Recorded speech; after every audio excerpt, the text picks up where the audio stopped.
Bem, povo de Atena, bem-vindos ao podcast Sensei de Soul of Gold, episódio 8. Saiu hoje mesmo, né? A gente vai gravar hoje, inclusive. Podcast Sensei você encontra no facebook.com/podcastsensei, no soundcloud.com/podcastsensei, no Twitter a gente tem o @podcastcdz, conversa comigo lá que eu falo muito besteira. A gente tem o nosso fórum de RPG de Cavaleiros, se você curte, cdz.com.br/sse. E vamos falar de Soul of Gold, meu povo, que hoje eu trouxe aqui o Alan da Taizen Sensei. Tudo bem, Alan? E aí, tudo bem, pessoal? Curtiu o episódio, Alan? Curti, achei legal, assim, as lutas foram muito rápidas, né, mas o episódio em si eu achei legal, achei bacana. Brunon, tudo bem contigo? Melhorou do pigarro, da tosse? Tudo bem comigo.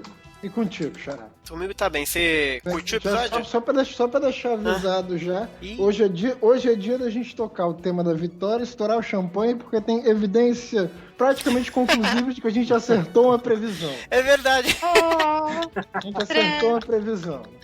Então, hoje é dia de festa. Tá todo felizão por causa do Chaka também, né, Brunão?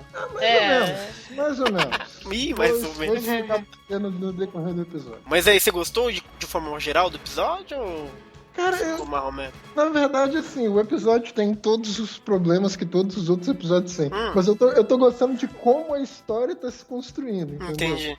Tipo assim, quem assistiu o episódio com menos atenção deve estar se perguntando assim, quem é, o que tá acontecendo, quem é o cara que tá por trás disso tudo. Então provavelmente ele vai estar todo engajado já pro próximo episódio.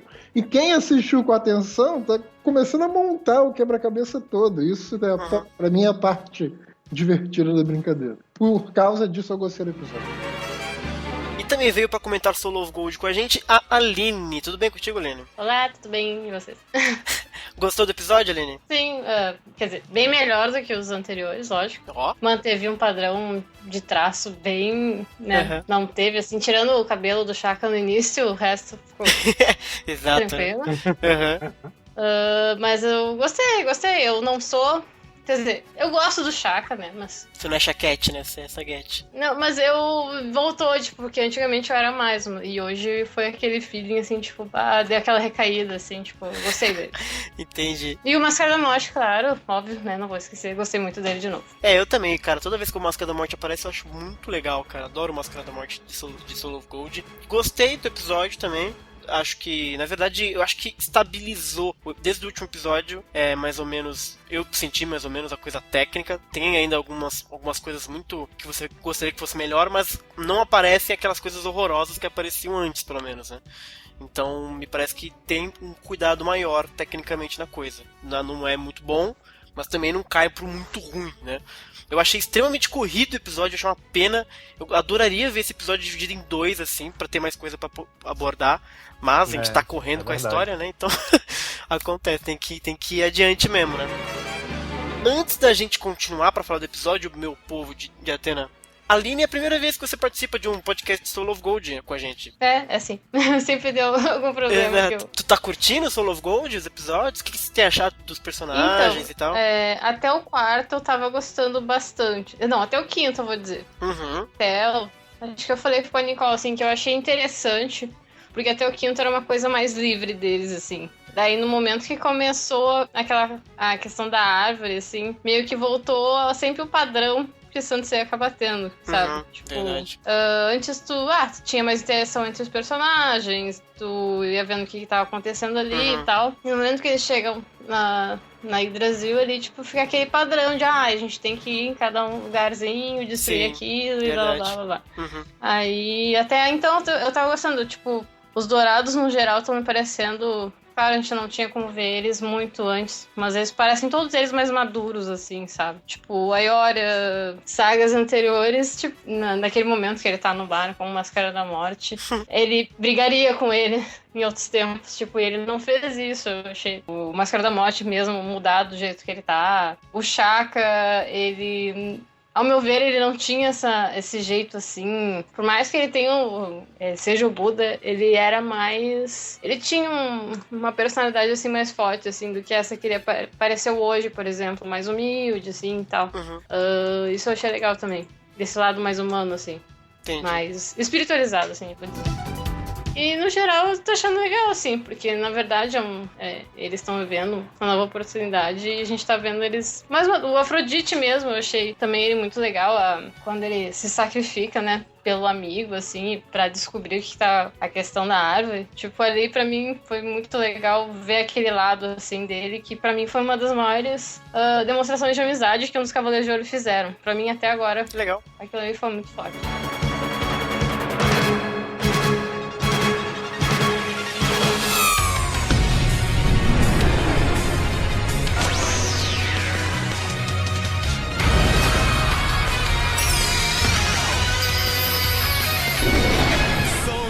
Então vamos falar então do episódio de hoje. O episódio de hoje é o episódio 8, Baldur, o homem escolhido pelos deuses, ou por Deus, depende da sua tradução. Bom, então o episódio então começa já com o Shaka, né, encontrando o Baldur, e ele já tem poucas palavras ali, né, ele já sabe que ele tá ali na frente, que não vai deixar ele destruir lá a estátua, né. E você mencionou isso ali do Shaka, né? E ele parece super arrogantão ali no começo, eu senti mais ou menos ele falando.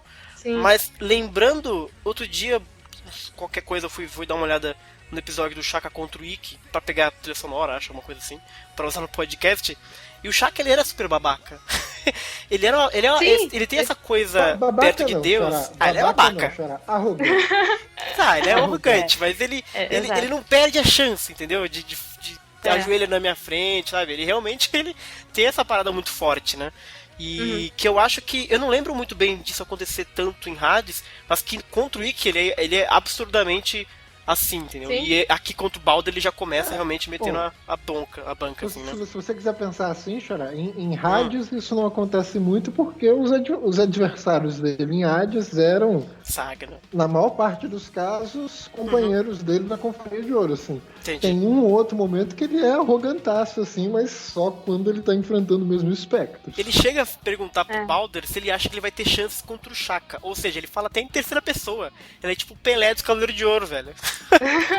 Como é que pode? Isso aí é meio comum, é uma coisa do idioma japonês, sabe? É. Até o yoga às vezes assim também, enfim, é meio comum, não é uma coisa assim tão... É, verdade.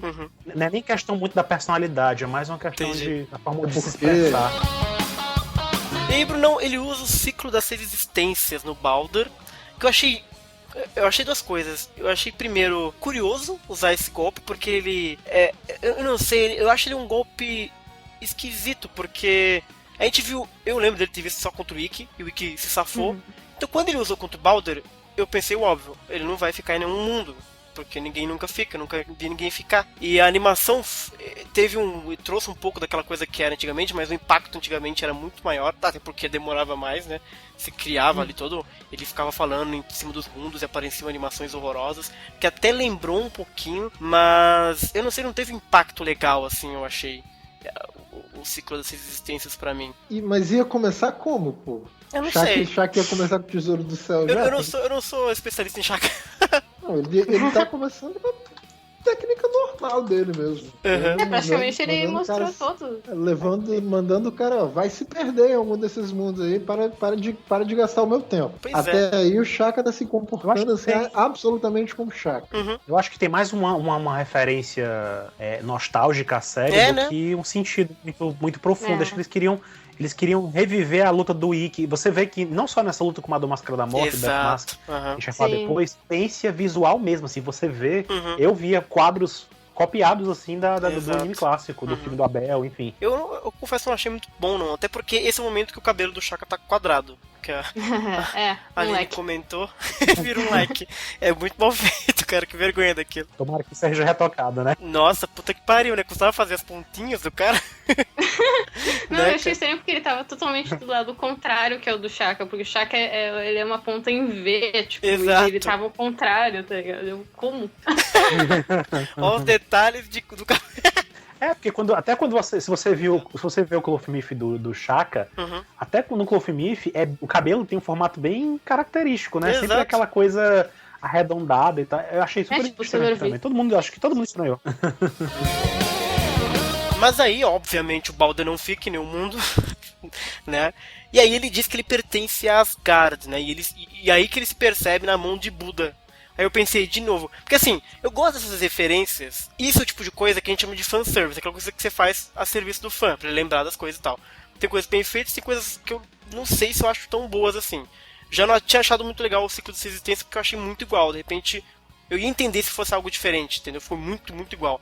Aí de novo na mão de Buda, que depois é outro negócio que vai acontecer.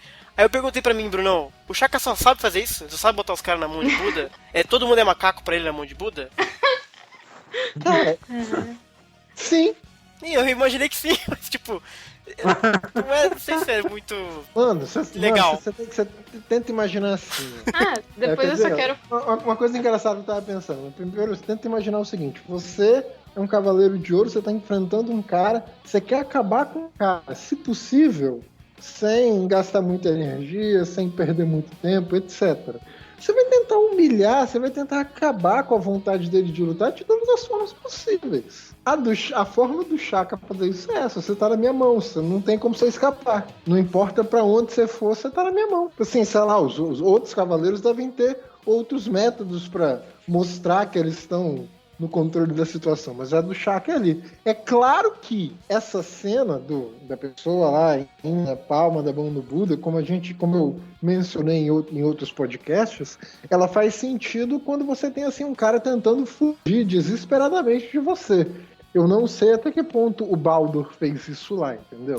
Ele dá assim um saltinho pra trás, como se tá tentando fugir, sei lá, atravessar uma dimensão, não sei o que aconteceu, mas eu já consigo. Não tem como você fugir, meu filho. Tem assim, tem todo... Eu acho que é mais um embate por trás disso, entendeu? Tem uma parada assim por trás. A gente não pode pegar simplesmente assim, como se o Baldo tivesse dado um saltinho pra trás e ponto, entendeu? Uhum. Tem uma coisa mais... aquela coisa do episódio não conseguir passar, porque tem essa coisa dele fugiu das resistências, então ele de repente fugiu, né, tentou fugir desses 6 mundos. Só que ele acaba na mão de Buda, que é a mesma coisa que o Ikki faz, basicamente, né? Sim. Porque na luta do Ikki contra o Shaka, no passado, né, era uma coisa bem escalonada. Você via que o Shaka, ele ia aumentando a potência dos golpes dele, né, à medida que a luta ia avançando. Talvez ele, como vocês bem disseram no começo, né? De cara, o Shaka já menospreza o Guerreiro Deus, né? Então, assim, ele já não acha que o cara é grande coisa. Então, ele acha que aquele golpezinho mais simples dele já dá conta do recado. Então, assim, ele vai escalonando, vai aumentando. E depois ele vai usando o golpe mais poderoso no final da luta, né? Então, assim, é mais ou menos assim que acontece. Entendi. É que essa coisa da mão do Buda, ela fica muito legal no Ikki por causa de todo o desenvolvimento que a gente tem, né? Do Ikki, de que ele é um cara que se acha demais e tal. Sim. E ecoa muito com essa coisa dele ser só um inseto na mão de Buda, um macaco na mão de Buda, né? E aqui foi muito rápido, e aí deu a impressão de que o Shaka, todo mundo que chega contra ele, você é um macaco com a mão de Buda, não importa quem você seja, né? E aí tudo bem, que do ponto de vista do Shaka, faz sentido, porque todo mundo realmente é, né, inferior a ele. Mas do outro ponto de vista, é como se não tivesse construído tão bem a questão do Baldur, né? Porque depois, quando acontece isso de novo, aí faz mais sentido, que a gente conheceu, tipo, o que ele era de fato, né? Mas até ali a gente não sabia muito bem o que ele era, né? Não, outra coisa curiosa, assim, que é um padrão que a gente percebe dessa direção, né, dos episódios. A gente vê que eles usam muito esse recurso e a gente vê isso na luta do Shaka mais adiante, bem mais explícito, né? Essa questão de um inimigo se sobressair ao outro. E eles mostram isso visualmente, até o inimigo crescendo, né? Fica maior que o outro e tal. É um recurso da direção que eles têm utilizado, né? E assim, essa questão do Buda, eu vejo mais nesse sentido, assim, não é nem... Eu nem sei se... nem interpreto tanto assim como simplesmente uma questão do cara tá fugindo, né? Mas assim, eu acho que é simplesmente isso. É o Shaka mostrando que como ele fez também na saga de Hades, quando tava enganando o Saga, o Shurikamos na Casa de Câncer, né? Que no final das contas eles estavam no território do Shaka, né? Eles não tinham como ir além, porque o Shaka era maior que eles ali, entendeu? Então é a mesma coisa aí. Assim, ele quer mostrar não que o Baldur não pode fugir, mas que naquele momento o Shaka é muito superior a ele, entendeu? Que o poder dele ali é diminuto comparado ao dele. Acho que era essa simbologia, mais do que de repente ele mostrar que o cara não tem pra onde fugir. Só um pequeno detalhe assim. Eu até gostei de ver o ciclo das 6 existências ali de novo. Deu um sentimento nostálgico assim, legal da luta do Shaka contra o Ikki. Só que eu acho que se era pra fazer assim, pegar uma técnica e dar uma coisa assim, ó, vamos mostrar a potência dela como a gente mostrou na série clássica, acho que era pra mostrar uma outra técnica. Acho que não era essa pra mostrar. Acho que era pra mostrar o Tesouro do Céu mesmo. Seguindo adiante, o Balder, ele tá na mão de Buda, mas aí ele quebra a ilusão do Shaka, né, com os raiozinhos assim, e é bem legal. Ele diz basicamente que ele pertence a Asgard, né, e quando a ilusão, enfim, do Shaka se quebra, mostra uma representação de Asgard, né, que me parece, eu não conheço, mas eu entendi que tem a serpente lá, tem a Bifrost, né, tem a árvore de Yggdrasil, deve ter outros elementos. A Yggdrasil original, né? Exato, né. E outros elementos que eu não vou saber, mas me ficou muito claro que aquilo tinha que ter os gigantes, né, ali que suportam uma pedra gigante, que eu não sei o que significa também, mas me pareceu que fosse mostrando o Balder mostrando pro Shaka, ó, você é o Buda, eu sou isso aqui, ó, pá, Asgard, pá, tudo bonitinho, né, que é esse embate de, teoricamente, deuses, né, de uma certa forma, né. O que mais que eu perdi lá da... Eu confesso que agora que você me tocou nesse detalhe, Xará, eu não parei pra prestar atenção nisso. É mesmo? Olha sério, isso. eu parei pra prestar atenção em outras coisas tá do vendo? episódio. Eu achei que vocês iam falar São disso enormes muito. também, mas eu não parei pra prestar atenção assim na descrição assim daquela dimensão onde o Baldur tava. Você nota que ao redor do Baldur assim tem umas pequenas valquírias, né? Também.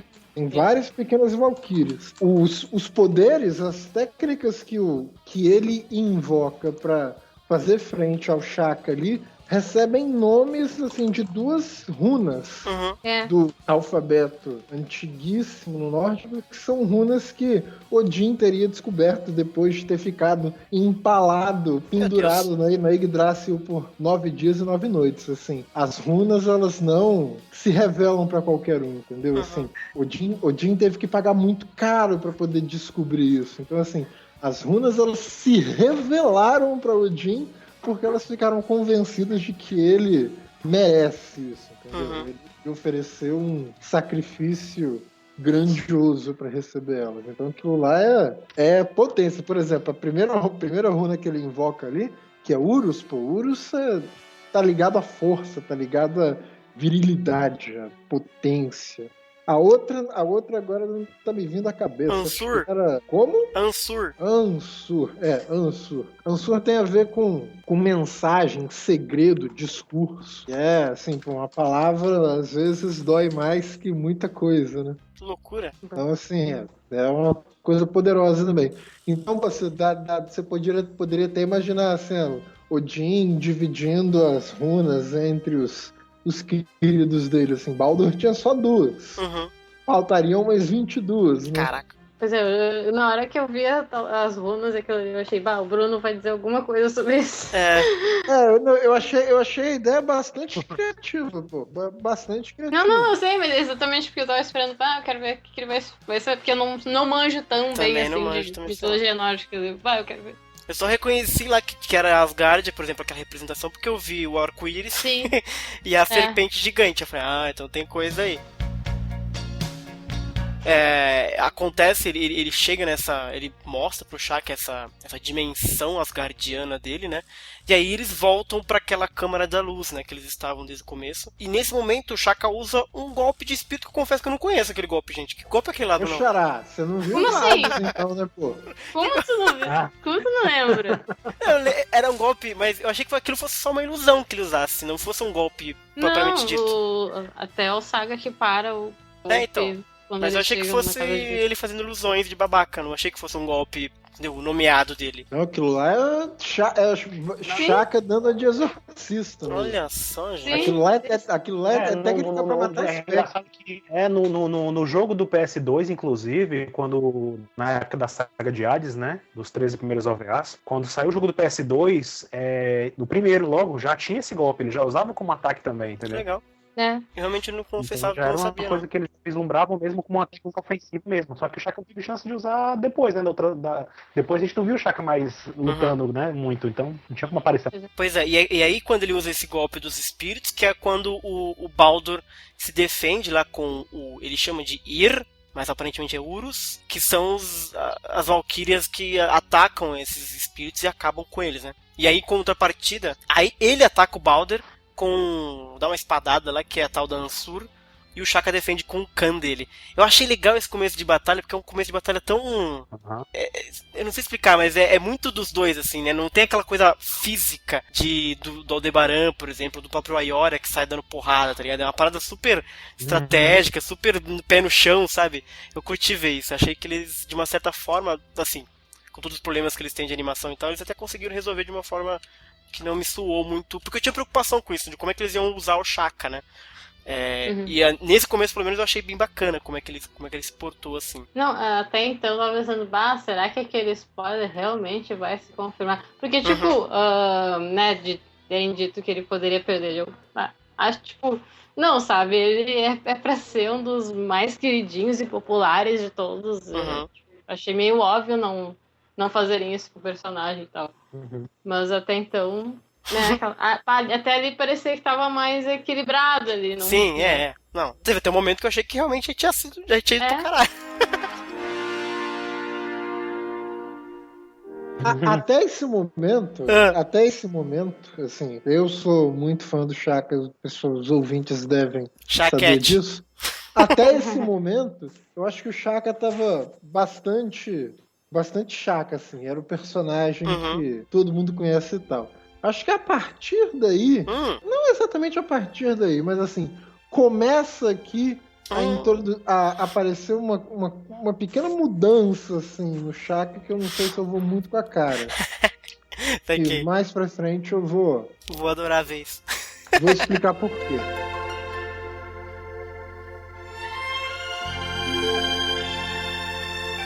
E aí o Shaka, né, eles estão nessa coisa aí de... O Andreas tá falando sozinho. O Andreas é muito maluco, ele fala sozinho, né? É muito bom isso. E ele diz que o Balder é um deus, né? Exato. Sempre, né? Muito esquizofrênico. O Andreas faz tipo os espectadores que estão assistindo alguma coisa, um filme. Exato. E aí fica torcendo e falando assim junto com a... Pode crer, né? Exatamente. Não, eu ainda queria saber quem é que soltou tipo, as informações pra ele, porque, tipo, ele teoricamente sabe sobre eles, assim, como se alguém tivesse contado, sei lá, sabe? A gente tem que assumir esse que ele é o mais forte, esse aqui era o mais fraco, esse eu não sei o que, esse blá blá blá, sabe? É verdade, né? Ele manjava o Descobridor de Ouro. Ele tá aí. Aline, buscou no Google lá, tá ligado? Paparazzi, né? Ele mandou seguir anos e anos de planejamento de Asgard. E aí tome porrada no Shaka, né? Ele acha que é impossível e o Balder tome cacete nele. E aí a gente começa a descobrir um pouquinho do passado do Balder, né? De quando ele era uma criança, ele tinha nessa vila que era super pobre, todo mundo adoeceu, todo mundo morreu e deixou ele sozinho porque ele foi o único que sobrou, né? E aí ele tá numa cena lá, Brunão, reclamando com a estátua de Odin, né? Por que ele é tão fraco, por que ele nunca ganhou nada dos deuses. Ele tinha um cachorrinho que era bastante bonitinho ali. Um cachorrinho, exato. E ele deixa o bicho morrer. Exato. Que pecado. Mas eu achei legal isso aí, na verdade. O próprio Shaka, assim, quando era pequeno, tipo... Né, a história tem um dele, cachorrinho, assim, né? É verdade. Não lembrava do cachorrinho do Shaka. Não, a questão do Shaka não é nem o cachorrinho. A questão é ele conversando com Deus, perguntando, por que essa merda toda tá acontecendo, entendeu? Por que você me deu um corpo tão podre assim? Por que você me fez nascer tão fraco? Por que eu preciso suportar isso que tá acontecendo assim? Se a gente for lembrar em Hades, acontece coisa similar com o Shaka, né? Imagina você com, sei lá, 4, 5 anos de idade conversando com a divindade. O bicho é louco, a gente sabe por quê, né? E aí, nessa cena da estátua, né, ele tá reclamando, e aí ele... porque nunca ganhou nada dos deuses e tal, e a estátua se revela pra ele, né, começa a se manifesta pra ele, responde que ele tem um coração lindo e puro e etc, só que ele reclama que não adianta nada ter um coração lindo e puro, porque as pessoas estão morrendo e tal, e que seria melhor que ele tivesse o corpo mais forte pra poder, porque ele era muito frágil e etc, né. E aí que ele acaba ganhando as marquinhas nas mãos, as runas, né, marquinhas é foda. As runas nas mãos. Aparentemente Odin dá a ele pelas runas. Ele acha que é Odin, exato. Resultado, acontece coisa que a gente mencionou em outros podcasts. Ele fica assim, virtualmente invencível. Exato. Maluco tenta enterrar o uma espada no ombro do cara, assim, não passa da pele. Pois é, isso é muito legal essa cena, cara, é muito interessante. E aí quando volta pro Shaka, né, ele continua, né, incrédulo, diz que é impossível, e continua tomando o ataque do Balder, que diz que ele é um deus com o poder do Odin, basicamente, né, ele tá lá naquela cena, só que o Shaka pergunta pra ele, por que você tá aqui então e não tá salvando as pessoas que estão, né, passando por moléstias, passando por problemas e tal, e por que ele usa o corvo pra lutar? Balder responde que como o Shaka não é um deus, ele não entenderia. E ele diz que lamentar as dores, Brunão, lamentar as dores de outro não compete a um deus, não é da esfera de ação de um deus. Aqui, nesse momento aqui, eu acho que o Shaka tá ficando já um pouco bizarro. Por quê? Porque, tipo assim, nas séries passadas de Sensei, o Shaka nunca se meteu a falar como que um deus se comporta, essas coisas assim. O Shaka sempre ficava no plano da humanidade. Por exemplo, quando as coisas que ele na luta, no final da luta contra o Ikki, as coisas que ele fala sobre amizade, sobre assim, coisas que acontecem entre humanos. Quando ele fala do Saga, assim, tem essa metade boa do Saga, metade má do Saga. O Shaka nunca se meteu a dizer como que um deus se comporta. Até tipo assim, quando o maluco fala assim, o Hades vai me deixar imortal e tal, o Shaka sempre fala, eu converso com o Buda o tempo inteiro, eu nunca ouvi falar disso. Assim, ele nunca se meteu mesmo a falar sobre coisas de Deus. E aqui ele já tá tentando estabelecer assim, como que um Deus se comporta. Entendi. Então assim, eu não sei se eu vou muito com a cara disso. Acho que desvia um pouco assim do personagem, porque é até normal que o Shaka não saiba disso, porque ele não é um Deus, ele é a criatura mais próxima de um Deus. Pensando assim em termos gregos, os gregos entendiam que é impossível, assim, Deus compreender plenamente um humano e um humano compreender plenamente um Deus. O máximo que pode existir entre eles é vizinhança. Não tem outra possibilidade para deuses e humanos além da vizinhança. O Shaka é esse cara que habita a vizinhança. Então, assim, eu não vejo por que ele iria tentar dizer ao cara como que um deus se comporta ou deveria tem que se comportar. Né? Ao mesmo tempo, o Shaka tem uma referência a Atena, né? Então, assim, ele tem uma referência concreta do que um deus faz, né? Então, assim, ele tem uma referência. É verdade. O budismo, por mais que no Shaka inicialmente não aparecesse, mas ele tem aquela questão da, sei lá, realmente da compaixão e de todo mundo fazer mal ao outro e aquelas coisas. Então, acho que a partir de Hades ele começou a mostrar, assim, esse lado mais, vou dizer, bondoso, não sei, mas ele mas se assim, compadece mais, realmente, né? porque eu também tenho quando ele falou isso, eu tava pensando a mesma coisa que ele, sem ele dizer, assim, tipo, é o que eu penso, pelo menos, de alguém mais espiritualizado como ele é, tipo. Porque se você parar pra pensar, se a gente voltar à luta do Ikki contra o Shaka também, né? Inclusive a gente vê um momento que é bem contrário a isso lá na frente, né? Quando o Shaka enfrenta os Cavaleiros de Bronze e o Shun é o único que ainda tá demonstrando alguma vontade de levantar, assim, ele vai pro Shun e diz, olha, eu não tenho compaixão nenhuma com quem é mais fraco que eu, entendeu? Então, assim, ele tenta matar o Shun e aí quando o Ikki aparece. Ou seja, realmente, essa impressão que eu tenho também, que de lá pra cá, ele não tinha um contato direto com Atena. O único referencial que ele tinha realmente era o mestre, né, do santuário. Então, assim, eu acho que o contato com Atena, ele teve um contato mais próximo com ela, tanto é que ele foi ao mundo das trevas, caminhou com ela lá por um bom tempo, né? Então, assim, ele tem de repente ele ganhou um referencial diferente por esse contato com Atena desde que a Saori se mostrou e tal, e passada a Batalha das 12 Casas, entendeu? Acho que isso mudou também um pouquinho nele, o conceito que ele teria do que seria um deus, né? Assim, é verdade. Isso pode acontecer. Assim, pra mim, o Shaka que a gente viu naquela luta lá contra os Cavaleiros de Bronze é um personagem. Ali ele tá, assim, zoando com a cara do Shun. Quando ele diz, assim, que ele não sente compaixão, ele tá fazendo o que outro guerreiro fazia, assim, na filosofia deles, assim, mostrar compaixão no meio de uma luta pode ser até desrespeitoso, entendeu? Com o teu adversário. Então, tipo assim, eu não vou mostrar compaixão pra você porque isso pode ser desrespeitoso, etc. Eu só acho que mesmo que ele esteja tomando a Saori como modelo, a Saori também é cheia de defeito, entendeu? Em momento algum ele tenta ditar a Saori o que a Saori tem que fazer. Acho que o único momento que ele diz assim que a Saori precisa fazer uma coisa, tipo isso aqui, ó, você tem que ir, ó, área chique, a gente tem que ir lá pro Hades resolver essa treta. Mas em um momento... Não, realmente, mas... Tenta estabelecer, assim, como ela se comporta. Mas a Saori, apesar desse lado humano e defeituoso que ela tem e tal, ela ainda assim é uma Atena que é uma deusa de amor, de compaixão e tal. E sim, sacrifício, assim, né, então. É uma deusa... Eu acho que o Shaka, em Hades, ele mostrou já, quando ele... no momento da morte, entre aspas, dele, ele, tipo, acho que até antes, mas ele já mudou um pouco, assim, eu não sei se o Kurumada quis trabalhar esse lado, assim, diferente dele, ou se ele realmente mudou naquele momento crucial da Guerra Santa, enfim. Ele pode ter mudado depois das 12 casas, né, porque ele sobreviveu e viu que foi um genocídio do caralho e tal, então ele pode ter mudado também um pouco ali, né, mas eu entendo o que o Bruno tá falando. É claro, gente, é claro, assim, por favor, deixa eu só fazer uma ressalva.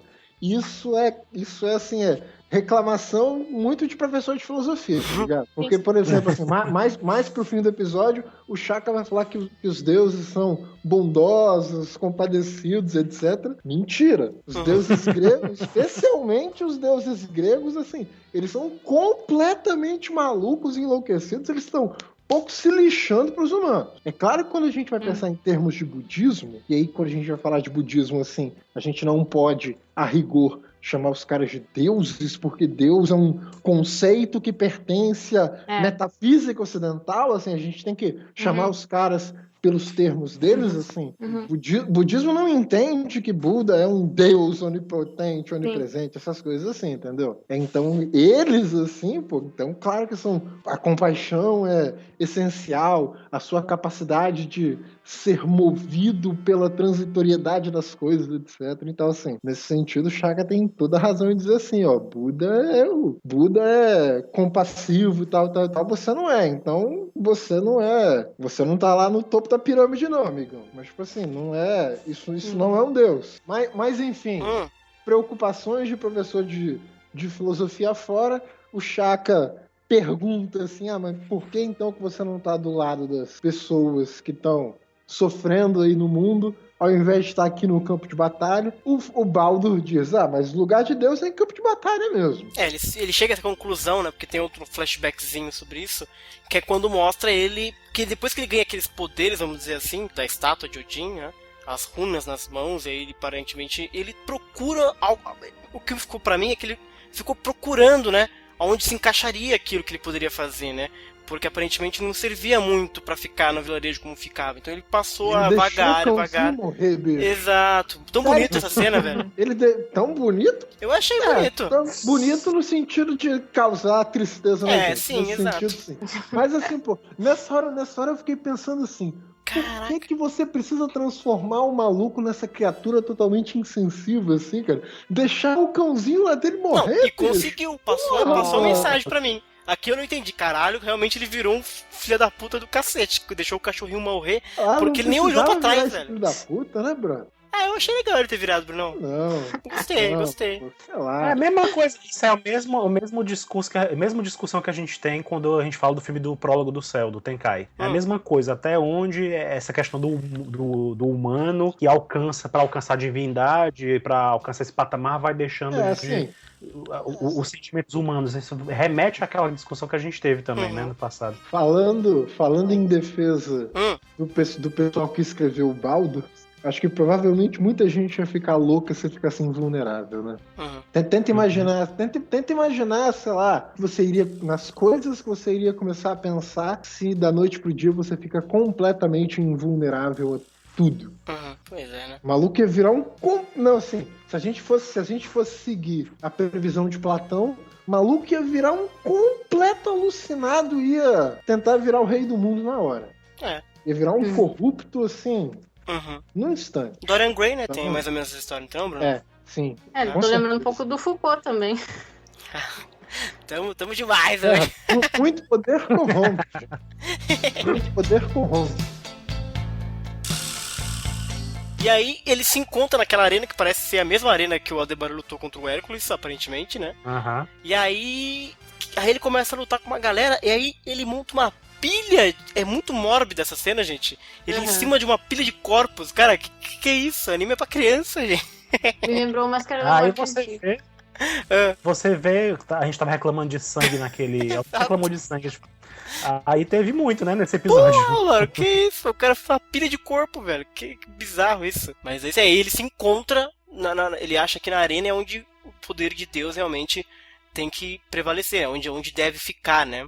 Nesse sentido, assim, até agora, até esse momento do episódio, a gente tá entendendo que ele foi escolhido por Odin. Odin é, entre outras coisas, o deus da guerra, né, gente? Então, claro que ele vai se mostrar com bastante resplendor no campo de batalha. E aí mostra, né, que o Baldur, na verdade, ele cresceu nessa arena lutando, matando geral. E aí, quando o Andrés toma posse, né, como regente de Asgard, ele vira God Warrior. Aí eu tenho uma pergunta pra vocês, amigos, vocês acham que você já sabe qual é a pergunta. Onde estava Baldur quando o Seiya e seus amigos invadiram Asgard? Eu acho que ele tava justamente ali, lutando e vivendo com o Mandarilho ali. É porque ele já era imortal, ele já era essa pessoa imortal, né? Será que se ele não... Pois é, mas assim, eu pensei a mesma coisa, eu fiquei esperando, na verdade, durante esse flashback dele, que houvesse alguma referência mais concreta ao passado, que mostrasse, assim, uma relação dele com os guerreiros deuses antigos, que mostrasse a Hilda, de repente, interagindo com ele em algum momento e tal. Mas, assim, eu fico pensando que ele pode ter sido um sujeito que, por ter resolvido se enterrar em lutas e ficar ali naquele coliseu, que também nunca nem foi mostrado na saga anterior, né? Sim.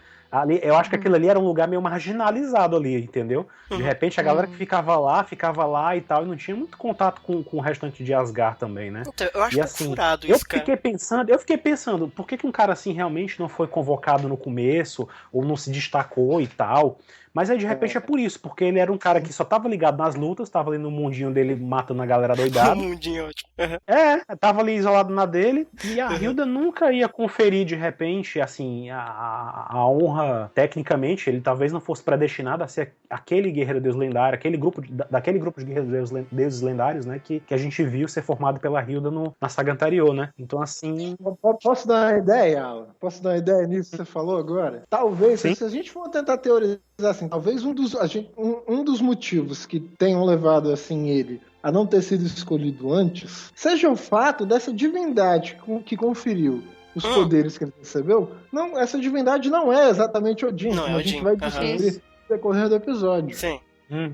Talvez por isso ele não tenha sido escolhido assim a princípio, tá ligado? Acho que vocês precisou um Andreas aparecer ali pra... Eu acho que vocês resolveram bem o porquê ele não foi convocado. Faz todo sentido. Agora, por que ele não foi? Porque ele, até ali, ele era imortal, ele se sentia incrível, e ele tinha plena convicção que foi Odin que deu aquele poder pra ele. E Valhalla estava sendo atacada, entendeu? Em Asgard. Então, assim, o que eu esperasse é que tivesse alguma coisinha pra mostrar por que ele não foi atrás da luta, na verdade. Ele não ser convocado, tudo bem, faz até um pouco de sentido. Mas ele não perceber que estão atacando Odin, que deu o poder pra ele, que fez isso tudo acontecer pra ele, e ele não ir pra essa batalha por vontade própria, entendeu?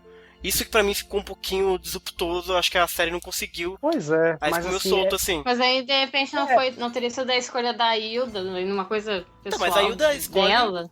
Ela não escolhe, de fato. Mas aí, o que ele faz, o que ele deixa de fazer, ele que faz, entendeu? Porque uma coisa que eu tava pensando, assim, tipo, por mais... Assim, me parece que eles eram mais fortes. Os primeiros eram bem mais fortes do que esses, assim. Eu até tava pensando, se eles tivessem com o poder normal que os Cavaleiros de Ouro têm, a impressão que dá é que caberia só hoje de um episódio, assim.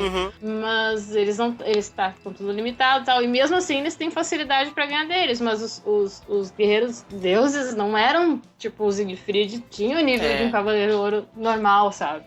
Eu acho que eles são mais... Não sei. Mas me parece que eles eram mais fortes. Não, o Siegfried acabaria todo mundo no pau a esses carinha novo aí, certeza. É claro que esses guerreiros deuses de agora são mais fortes que os caras do passado, muito por causa dessa filha de Odin nova. Não, eu acho o contrário, na verdade, Bruno. Eu acho que o Siegfried ele daria um pau em todo mundo ali. Não, eu acho. Sim, mas eu tô querendo dizer o seguinte: esses guerreiros deuses de agora, eles são mais fortes por causa dessa filha de Odin. Entendeu? Naturalmente não são. Naturalmente eu não sei se são. Sim. Mas sobre a questão do Baldur, eu ainda acho que é um furinho realmente na história. Porque se eles consideraram tanto o anime antigo, aí você introduz um personagem tão forte desde que ele era criança, e a Batalha de Asgard foi quando? Faz o quê? Faz um ano no máximo? Quiçá 2 aí, botando, extrapolando muito. entendeu? Eu imaginaria que esse cara iria atrás da batalha, velho. Mas tenta pensar assim, pô, devia ter uma porrada de cavaleiro ainda. Vivo, quando começou o genocídio das 12 casas. Uma porrada de cavaleiro de prata vivo. Essas coisas assim. Nenhum deles foi buscar a luta, pô. Luta com quem? Contra os cavaleiros de bronze. Ah, eles foram? Como assim? Estavam os bichos tudo subindo casa lá, ninguém fez porra nenhuma. Todo mundo já. Deixa os cavaleiros de ouro resolver essa treta. Porque tem uma coisa ritualizada, entendeu? Entendi. É um duelo dos nossos cavaleiros contra os cavaleiros deles. O Baldur não era cavaleiro, você não vai lutar, pronto. Tipo assim, você tem que pensar assim, Xará. Lutar ali é uma honra, tá ligado? Mesmo que você morra, você vai morrer como um guerreiro valente que morreu lutando. É tipo assim, a maior glória que você pode dar pra um guerreiro. O Baldur não é escolhido guerreiro, então ele não pode lutar. Pronto. Acabou. Não compro muito isso. O cara ir lá roubar a luta de um cara, pô, você tá praticamente roubando a honra do cara. Roubar, por exemplo, a Marinha e a China participaram de Asgard, por exemplo. Mas assim, elas roubaram a honra do Seiya, dos caras. Elas estão pouco se fudendo pra isso, tá ligado? Então, mas elas estão pouco se fudendo pra isso. E ele podia estar pouco se fudendo pra isso também. O que impede? Nada impede. Principalmente esse personagem que se acha invencível, Brunão. Mas aí é como eu falei, eu acho que... A gente não sabe se tá pouco se fudendo pra isso ou não. Tá em aberto, assim, então não é ele é invencível, ele não liga pra ninguém. Ele vai ligar pra quê? Pros outros personagens? Eu acho que ele tava lá na dele, como eu falei, acho que ele tava lá na dele, crente que os poderes dele eram superiores e tal. E ele tava lá vivendo a vida dele, matando o povo doidado lá, e enfim, acho que ele não tá muito preocupado, não, com o que tava acontecendo, entendeu? Com a questão da Hilda e tudo mais. A única coisa que explica é se ele não ficou sabendo. Se ele não ficou sabendo, tudo bem. Agora, eu também acho que é um furo. Eu acredito que ele tenha até sabido o que tava acontecendo em Asgard, mas assim, eu acho que ele não chegou a dar o devido valor pra isso, de repente. Eu acho absurdo. Principalmente porque estão atacando Valhalla, que é o palácio de Odin, gente. E ele ganhou o poder de Odin. Assim, como pode isso? Eu senti falta. Eu acho que é um furo aí na parada mesmo. Porque o Sigmund vai saber, daí meio que fura, dá um furo. Porque o Sigmund menciona aquela batalha, né? E a gente espera ver alguma coisinha. A gente mencionou sobre isso, inclusive, quando ele falou da outra batalha. Onde estava o Sigmund? De repente ele tava fora, de repente ele tava viajando. E aí faz sentido, porque ele, né, ele não tava em Asgard. Nada mostrou até agora que colocasse ele em Asgard. Só que o Baldur não. O Baldur mostra que ele ficou naquela arena enlouquecido, matando, né? Então eu achei que faltou. Porque tem essa coisa das 12 casas que os prateados, por exemplo, não invadiram, que faz sentido. Mas ali cada um tem a sua casa. Imagina um prateado invadir pra roubar a luta do Aldebaran, isso não existe.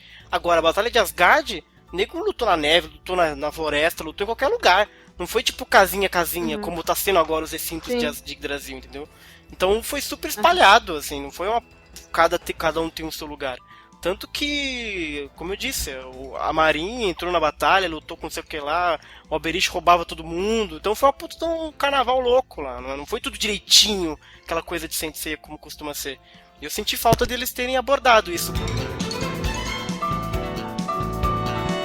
E aí ele fala essa coisa do campo de batalha ser o melhor lugar para o poder de um deus, Brunão, e aí o Shaka continua retrucando que ele não é um deus, que não sei o que lá, e aí começa essa coisa do Baldur ficar gigante, que na verdade eu achei super legal, na verdade, eu não achei uma parada super bizarra, não, porque é uma dica muito visual de que o ego dele tá inflamando muito alto. Isso é clássico, gente, isso é clássico. Quem por exemplo, já assistiu Hokuto no Ken, pô, rola isso o tempo inteiro. Pega o grande antagonista da série, que é o Hao, do tamanho assim do Godzilla, Kenshiro pequenininho assim na tela, tá ligado?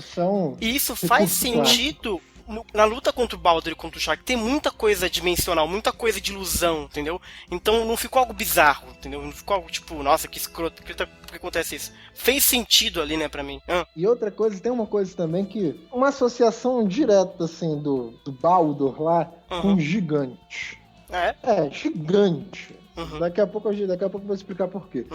O Shaka lá, assim, tocando na ferida, você não é Deus coisa nenhuma. E o cara, assim, o cara deve se achar o Deus, assim, não, eu sou Deus mesmo. Eu sou Deus, assim. Achei engraçado o Alan colocar que ele tava pegando o coach misto do Shaka.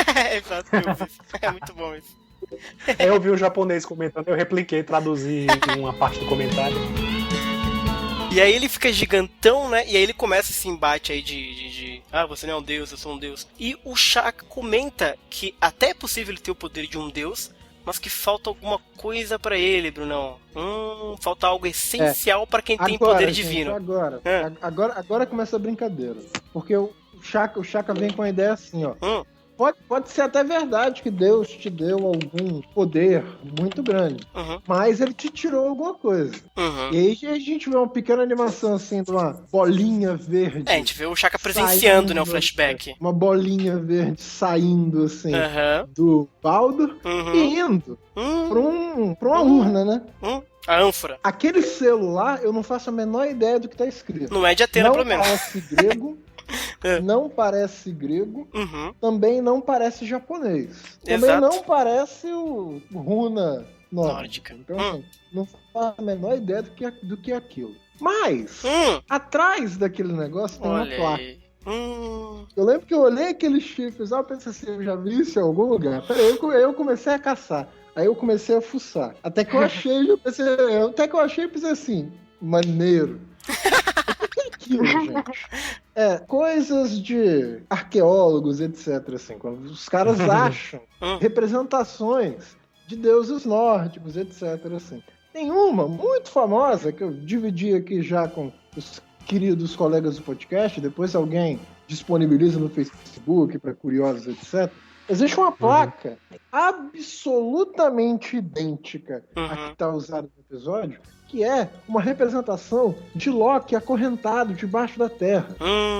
Sim, se a gente for ver de novo toda a mitologia contada pelo Snorri narrando Ragnarok, antes do Ragnarok, Loki está acorrentado debaixo da terra. E o Ragnarok começa quando ele é libertado.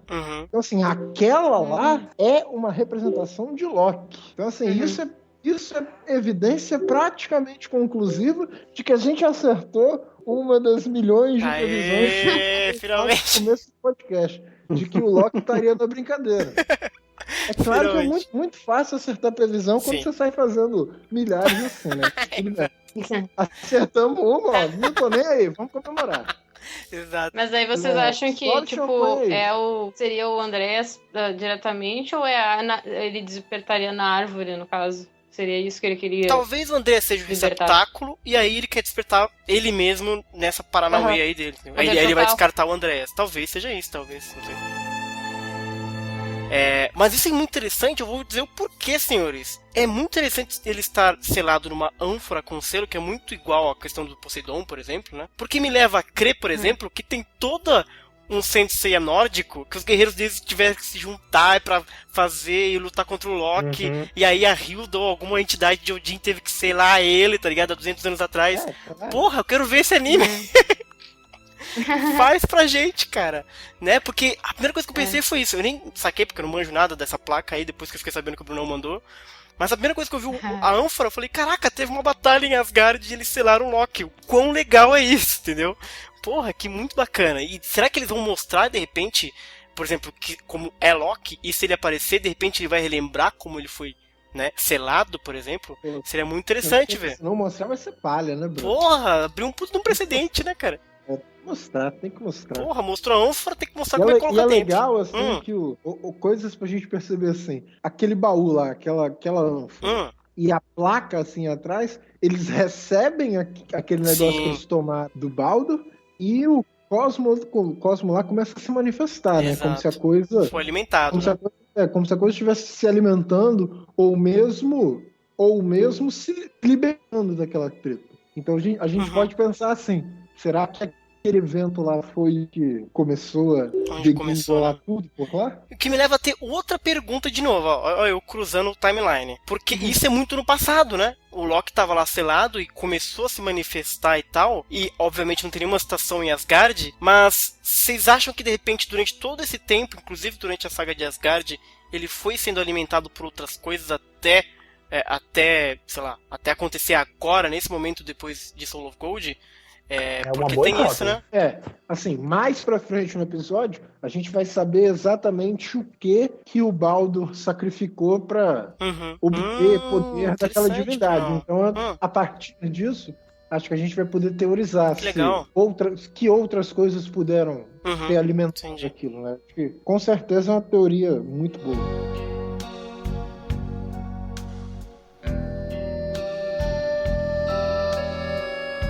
antes da gente prosseguir, gente, Loki. Bacana ele ter em Soul of Gold, né? Porque a gente teve o personagem Loki, que era baseado nele, mas era só um guerreiro deus, né? E nem sei se era isso, na verdade. Mas agora a gente vai ter o Loki. E se a gente parar pra pensar em tudo que a gente já viu até agora de Soul of Gold, a Aline falou muito sobre isso, né? Das enganações.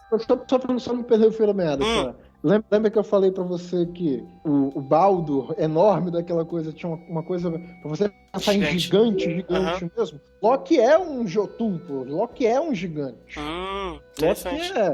Loki é pai do Fenrir, tá ligado? Loki é pai da Hel. Pai da Hel, olha aí, ó. Vai tirando. Cara, vamos aproveitar que o Loki tá em alta nos Avengers. Exato. A referência ao tamanho ali não é mera coisa, não é mero artifício pra simplesmente fazer ele um antagonista, tá ligado? É referência mesmo à natureza do bicho que ele tá servindo. É um gigante. Ah, sim, com certeza. Assim, acho que isso abre, como você falou, isso assim, abre a nossa mente pra pensar o quanto mais de possibilidades teria, né, a história de Asgard ser ampliada, de repente ter um mundo próprio. É muito interessante mesmo. E vocês acham que vão parar nesses 13 mesmo? Ou... Eu acho que vai ficar muito corrido terminar agora. Mas já tá corrido, né? Então assim, acho que vai acabar mesmo. Até então não existe nada concreto indicando que vai haver uma segunda temporada ou alguma outra coisa. Mas assim, eu acho que seria muito interessante se eles fizessem algum em vez de focar nos Cavaleiros de Ouro e colocar histórias em cronologia que não cabe mais. Tentar encaixar, né? De repente podia fazer alguma coisa pro futuro, ou de repente fazer alguma coisa pro passado, né? E a gente começar a ver isso aí. De repente, se você botasse uma coisa do passado, explorando essa coisa de Asgard e tal, e mais a relação com os Cavaleiros, seria fantástico, de repente, botar os Guerreiros Azuis, que só apareceram no mangá, e tem uma certa relação de origem, né, assim, por assim dizer, com o que foi dado de inspiração para os guerreiros deuses e tal, no anime. Se explorassem essa conexão, de repente, numa série própria, seria muito bacana de ver. E tem mais, Alan. A gente tem que lembrar que o Doku enfrentou o antepassado do Alberish, cara. Então tem coisa aí, né? Então tem coisa pra explorar, cara. É bem interessante isso. Porra, que legal. Sacanagem. Sacanagem que o Aphrodite nem apareceu a armadura dele ainda. Ai, caraca, mas eu acho que ele vai aparecer ainda. Teremos fé. E aí, o Shaka diz, né, voltando aqui pra questão do Shaka e do Balder, ele diz que os deuses geralmente dão, mas também tiram, Brunão. E aí, o Balder pergunta se o Odin tirou alguma coisa dele em troca do poder, né? E aí que ele crava que Shaka diz que na verdade não foi Odin, né? E aí a gente já sabe que é o Loki, mas ele não falou ali na hora, né? Quem foi.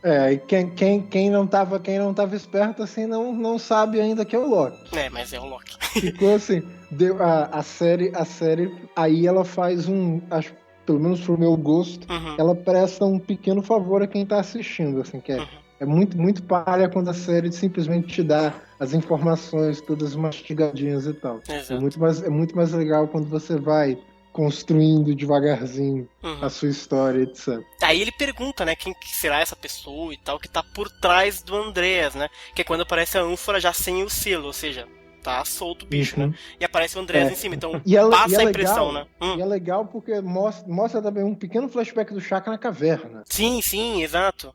O Shaka, ele tá lá naquela caverna, assim, tentando falar com a Athena, não consegue falar, assim, então aparentemente tá ocupado, DVD, telefone, a operadora de telefone é horrível e tal, às vezes conexão da caverna, né? Muito às vezes o Shaka é brasileiro.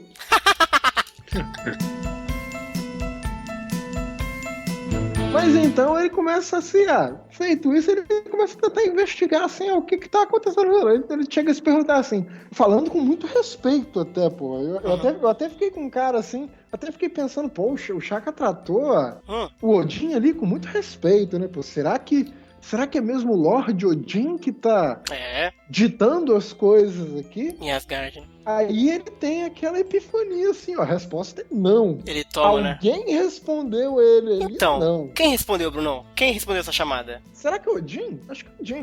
Será que é Odin? Assim, das duas, uma.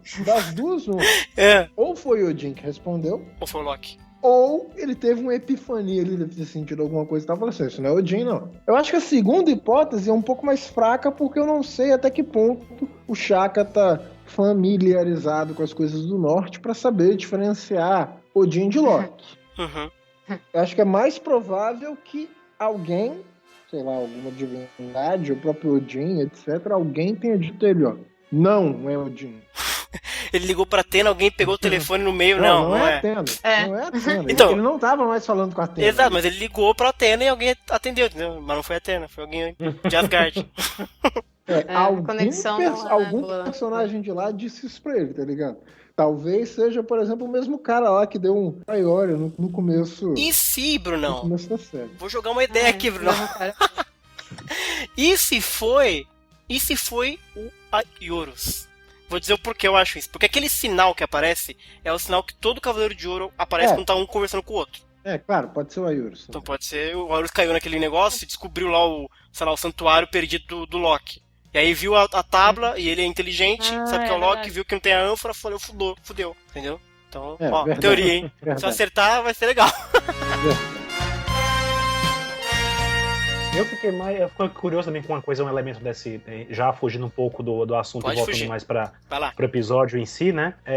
Eu fiquei curioso também com o fato de por que ele estaria juntando, no caso, aquilo, né? Aquilo do Balder. Por quê? O que mais ele tá juntando, né? Como a gente falou antes, como chegou a considerar antes. Mas por que justamente aquilo do Balder? O que aquilo acrescentaria A ele. àquela divindade, entendeu? Uhum. O que será? Eu não entendi ainda É. qual razão. Não, assim, originalmente eu até pensei assim, vai ver aquela entidade, né? No caso, o Loki.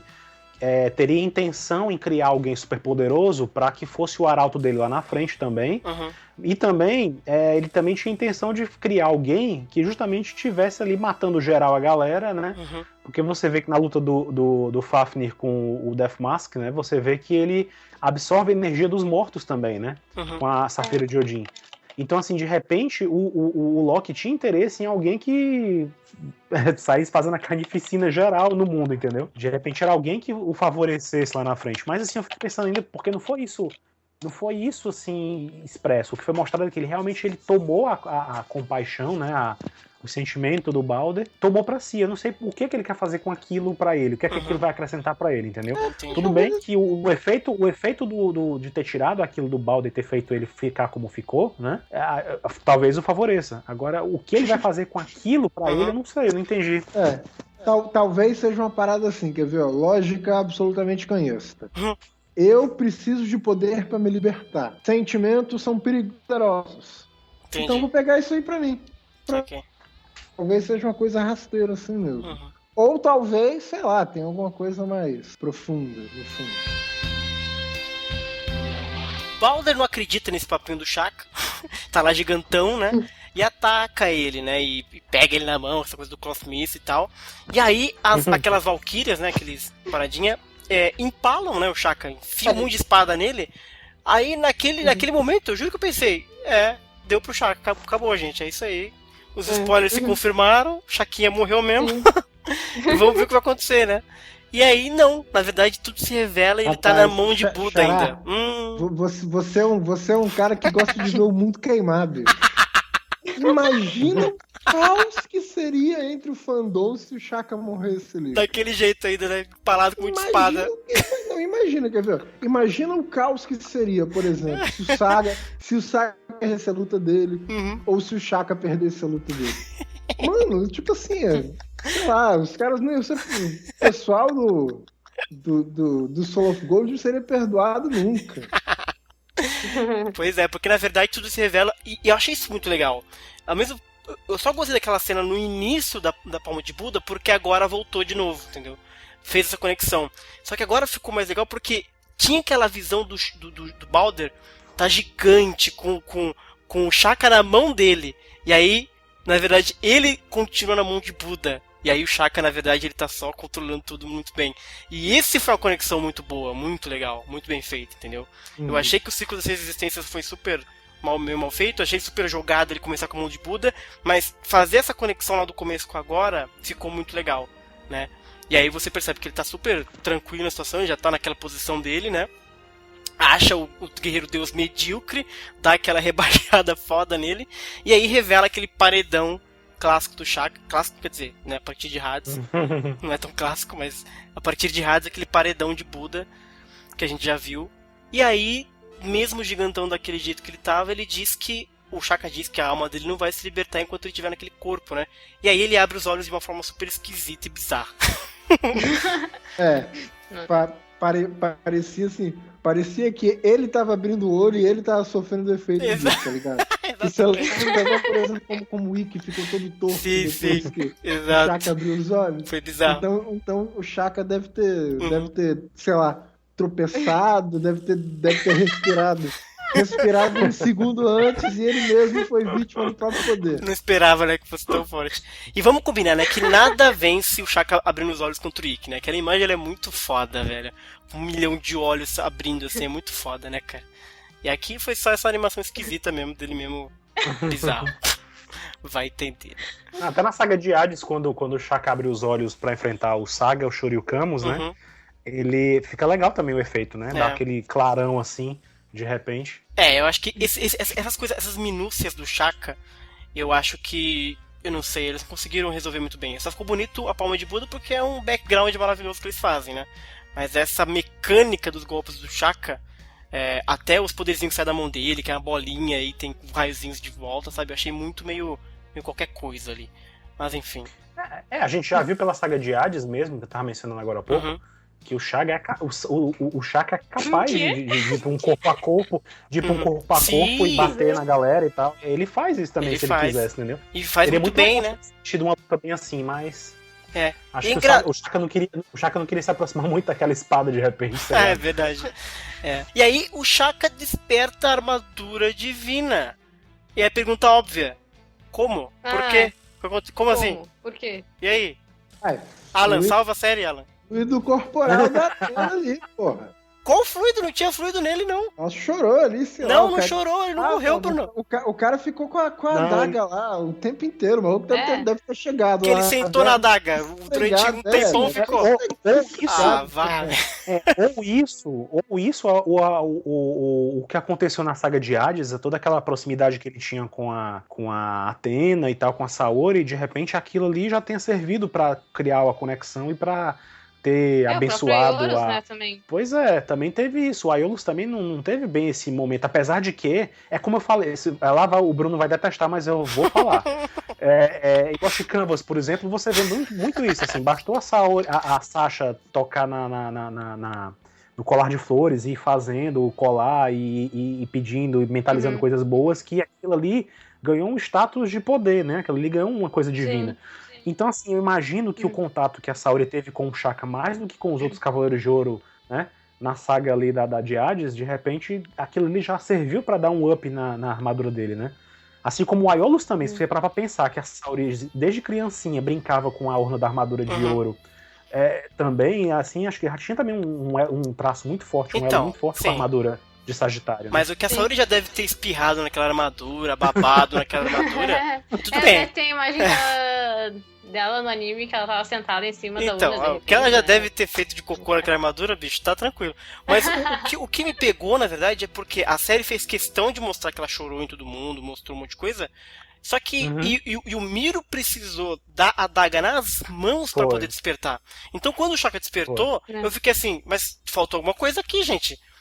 Porque a série se preocupou em explicar, entendeu? Então ele aí, de repente ficou incongruente esse argumento deles. Eu lembrei na hora. Eu até cheguei a pensar que ele ia de repente mencionar em algum momento que durante aquele confronto da Saori com o Shun na Judeca, de repente tem uma hora que o Shaka chega a tocar, a Saori toca nele, né? Sim. Manda ele parar, né, mais ou menos. Eu não sei se em algum momento ali, sei lá, aconteceu esse contato, enfim. Não sei se naquele momento aconteceu alguma coisa que abençoou a armadura. Tem vários momentos que se você pensar, dá pra imaginar que aconteceu alguma coisa que a armadura dele acabou pegando esse fluido, essa bênção de Athena. Mas como a série se preocupou tanto em explicar tudo, eu achei curioso que tem gente que anda pela dizendo que é o Shaka. É o Shaka, então foda-se. Se você parar pra pensar, vamos parar pra pensar outra coisa, outro detalhe da saga de Hades. Se você parar pra pensar que o objetivo original do Shaka e da Saori era encontrar o Hades, né? E eles estavam dispostos a, inclusive, atravessar o muro e ir até os Elísios, se fosse preciso, né? Como é que o Shaka faria isso em uma proteção divina? Entendeu? Então, assim, não me é de se espantar que durante esse período que o Shaka teve com a Saori vagando no Meikai e tal, que de repente ele tenha já conseguido essa bênção da Athena de alguma forma na armadura dele, entendeu? Dá pra encontrar. Então, também, se for pensar assim, pô, pra reforçar isso que o Alan morreu, os dois morreram juntos, né, pô? Os dois foram juntos lá pro inferno. Então, assim, tem que ter uma conexão forte, né? A partir do momento que o sangue não é a coisa que precisa, aí realmente a gente vai ter um monte de possibilidades. Tem que ter uma conexão forte. Tem que ter uma conexão forte. E ao mesmo tempo, Xará, nesse momento assim, logo depois que o Shaka lá desperta o poder todo lá, mostra de novo aquela placa lá do Loki, o olhinho brilha, a cor dos olhos do Baldur muda, ele fica lá todo possesso ele lá. Ele fica doido de pedra, Bruno. De novo aquilo lá. Se você assistiu aquilo e você não manjou que era o Loki, assim, é o Loki. Exato, interessantíssimo. É o Loki. Aquela lá, a placa do Loki. Não, e outra coisa, outro detalhe importante nessa cena que aparece a urna é que na verdade o Balder ele chega a pensar que quem é que tá manipulando o Andreas, uma coisa assim, né? Ele fala. Mas na verdade, se você parar pra ver, aparece a sombra do Andreas quando mostra a urna. E na verdade a voz do Odin que falou com o pequeno Balder era a voz do Andreas. Interessante. Então assim, eu não sei se de repente é o Andreas imitando, usando o nome de Odin em nome do Loki, enfim, fazendo o papel de representante do Loki, ou se de repente o Loki é mesmo o representante, a figura que encarnou o Loki, ou o receptáculo, mas é fato, que também na cena que aparece, o Bruno bem mencionou, e você também, Bruno, mencionou, a ânfora já tá sem o lacre, então o que quer que esteja ali já tava libertado, entendeu? Como não cabe muita coisa numa ânfora, a gente imagina que seja o espírito dele, ou coisa assim, né? E não é o corpo especificamente dele, né? Que talvez seja o que esteja lá brotando da Brasil. Mas aí, Brunão, aí o Shaka usa o tal do Tesouro do Céu. E aí eu confesso que eu não gostei muito. Não gostou muito? Achou um Kamehameha só. O Tesouro do Céu, pelo menos pra mim, nunca teve essa coisa física de rajadão, tá ligado? Em Hades ele usa como rajadão, não usa não? Não. Ele não usa todo um raio bizarro, não? Não, assim, o máximo que acontece é quando ele tira o sentido, os caras saem voando e caem no chão, tá ligado? Eu tenho a impressão de usar um rajadão, cara. Na verdade, ele usa. Quando ele tira. Ele usa um rajadão quando ele tá na casa de Virgem. Dele não. Os três cavaleiros na casa de Câncer. Aí ele usa o Rico do Rini. Não é o Rico do Rini. Ele usa o Tema Kofuku, na verdade. Tema Kofuku que é um rajadão mesmo. Entendi. Eu confundo. Shaka pra mim é muito esquisito. Tipo assim, eu acho que o único elemento físico mesmo que tem no Tesouro do Céu é aquele momento inicial, assim, que o cara fica todo torto lá. Que embaralha todos os sentidos dele, praticamente, né? Torto ali no começo. E depois daquele ele vai tirando sentido por sentido até o cara ficar puro. Até o cara chegar ao, entre aspas, Nirvana. O Baldo não resistiu nem o comecinho da técnica. Então aí eu não entendi isso. Ele não era invencível? Não precisava de algo específico pra vencer ele? Aí o Shaka só despertou a armadura divina, ele morreu? Porque eu fiquei com a impressão de que ele fosse, né, ficou tratando que ele era um deus e tal, etc. Eu achei que precisasse acertar um ponto específico, por exemplo, sabe aquela coisa do Siegfried que a gente comentou? Mas não, ele só tomou. Bastante estranho. Bastante estranho. É claro que se você for pensar assim, Não, talvez às vezes dá pra você tirar um sentido de um cara que é invencível, tá ligado? Você não tá matando ele. Você não tá matando ele, mas assim, ele continua lá, viu? Mas parece que ele morreu do impacto do negócio. Pois eu acho que justamente o efeito foi diferente, porque primeiro ele tava com a armadura divina, né? E assim, o objetivo dele foi bem claro: eu vou acabar com isso aí, com esse feitiço que tá te impedindo de ser purificado, enfim. Foi mais ou menos uma coisa assim que ele falou. Então eu acho que o efeito foi justamente esse. Se num efeito normal com um ser humano comum, ele suprime os sentidos, né? Ao mesmo tempo que se defende, né? Que é um golpe de ataque e defesa, o Tesouro do Céu, o Tembo Horin. Ele, no Balder, deve ter feito o efeito foi justamente esse, de suprimir efeito, essa magia que tinha no Balder que dava essa imunidade nele. E aí a forma de atingir isso foi mais diretamente através de um golpe físico, né? De uma rajada. Isso dá pra aceitar mesmo, que o golpe, o Tesouro do Céu é tão forte que ele suprimiu a invencibilidade do cara, teoricamente, né? Exatamente. E teve também o momento, digamos assim, defensivo da técnica, porque a partir do momento que ele usa o Tesouro do Céu, o ataque que o Baldur estava lançando pra cima dele, ele se desfaz. E aí que as chaquetes realmente vão ficar realmente se sentindo. A Nicole tá aqui, então eu não tenho como dizer pra ela que o Shaka venceu um escolhido de Deus, né? Mas tudo bem.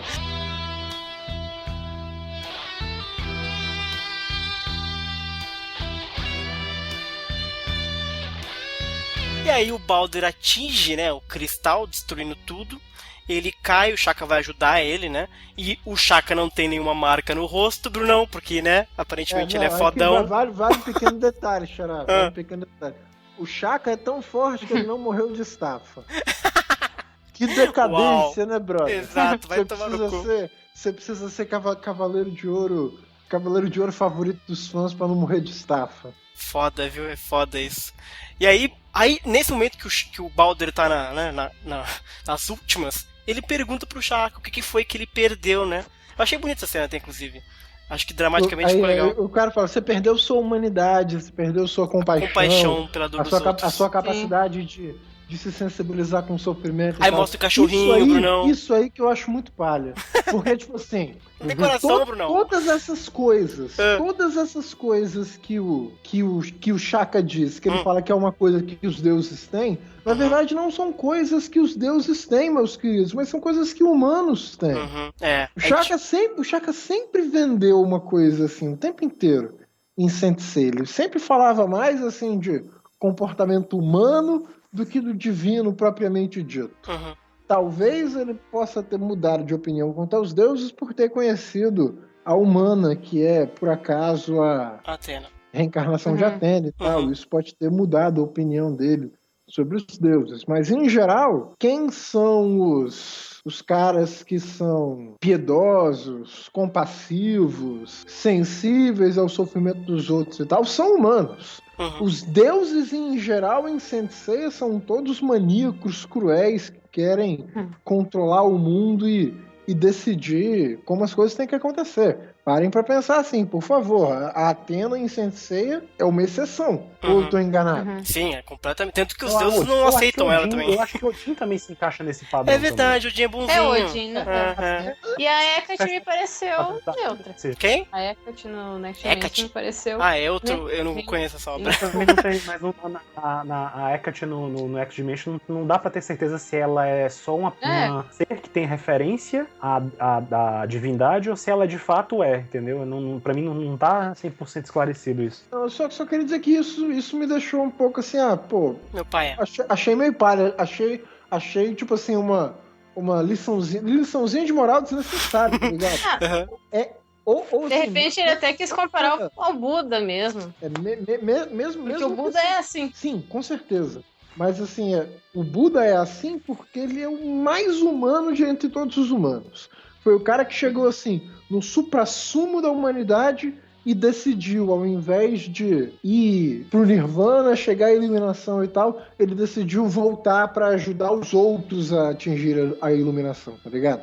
Isso é pra gente medir o quão compassivo mesmo ele é. Por isso que eu acho que ficou uma liçãozinha de moral meio fraca, tá ligado? Okay. Era pro Shaka dizer na lata assim, ó, que o que você perdeu foi a sua humanidade. O máximo que você conseguiu fazer é se comportar como um deus, como qualquer um deus. Você não se comportou como uma exceção entre os deuses, você não se comportou como um humano, como um belo exemplar de humano. Você se comportou como... Você só fez merda. Uma divindade qualquer. Ligado? Era pra dizer assim, ó. O problema é que você perdeu sua humanidade, meu jovem. E quando a gente perde isso, a gente tá ferrado. Então, por favor, ouvintes do podcast, cultuem a vossa humanidade. Caraca. Se a gente perde isso, a gente tá fudido, cara. E aí, Brunão, o Baldur percebe que ele foi, na verdade, um tolo, por causa de tudo isso, as marquinhas somem. E acontece algo super surpresa pra mim, que eu achei genial.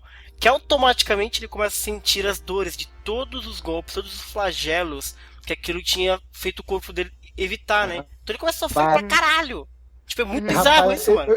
Eu fiquei pensando assim, pô, sei lá, o Chaka podia estar com pressa, ele vai embora ali antes dessa parada acontecer, e os bichos mostrando pra gente o maluco sofrendo, enquanto ele pensa sobre A as vida. merda tudo que ele fez. Caraca. Já pensou que tenso, Aí ia ser assim, final de episódio para as crianças irem chorar.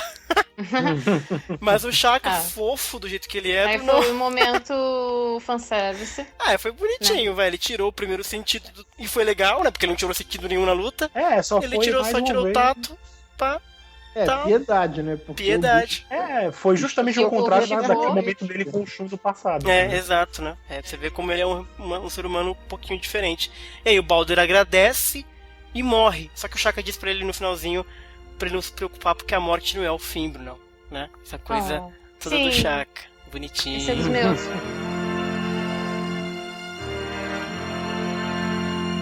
Ei, Bruno, Chaka, você quer dar um novo nome pra ele, que nem eu fiz pro Camus? Não, acho que não tem que dar um novo nome pro Chaka, não. É só mesmo implicância de professor de filosofia. Entendi. Rapaz, Xará, o personagem pode mudar, que ele continua sendo Chaka. Eu não sou. Eu Entendi. não. O personagem não precisa estar adequado à minha conveniência pra esse personagem, tá ligado? Não é pra lembrar, ele não participou, não quero saber disso. Você cometeu uma injustiça muito grande com o Camus, Xará. Não quero falar do Camus. Superei o Camus. E outra coisa, pra gente terminar essa coisa do Chaka e tal, quando o episódio termina, né, tá lá o Chaka junto com o Balder no chão, e a gente vê que pedras caem na frente da câmera, né? Me passou a imagem de que o lugar desmoronou. Da primeira vez que eu vi, eu achei o seguinte, bom, o Chaka foi tranquilo e tal. Aí da segunda eu perguntei, será que o Chaka foi pego pelo Yggdrasil ali? Não, por favor. Eu acho que isso, Não. eu acho que isso ficou no ar. Eu acho que Ficou isso no ar, Brunão. Ficou no Eu ar. acho que ele pode aparecer de repente, né, Uhum. ali. Enfim, realmente não apareceu. Até porque acho que nem o Chaka não tava nem com as marcas Não tava, exato. do enfraqueciam, né? Assim. Então acho que. Que é o correto, tá de bom, repente Solos tem um Gold? chance dele de volta aí. Não só o Chaka, mas enfim.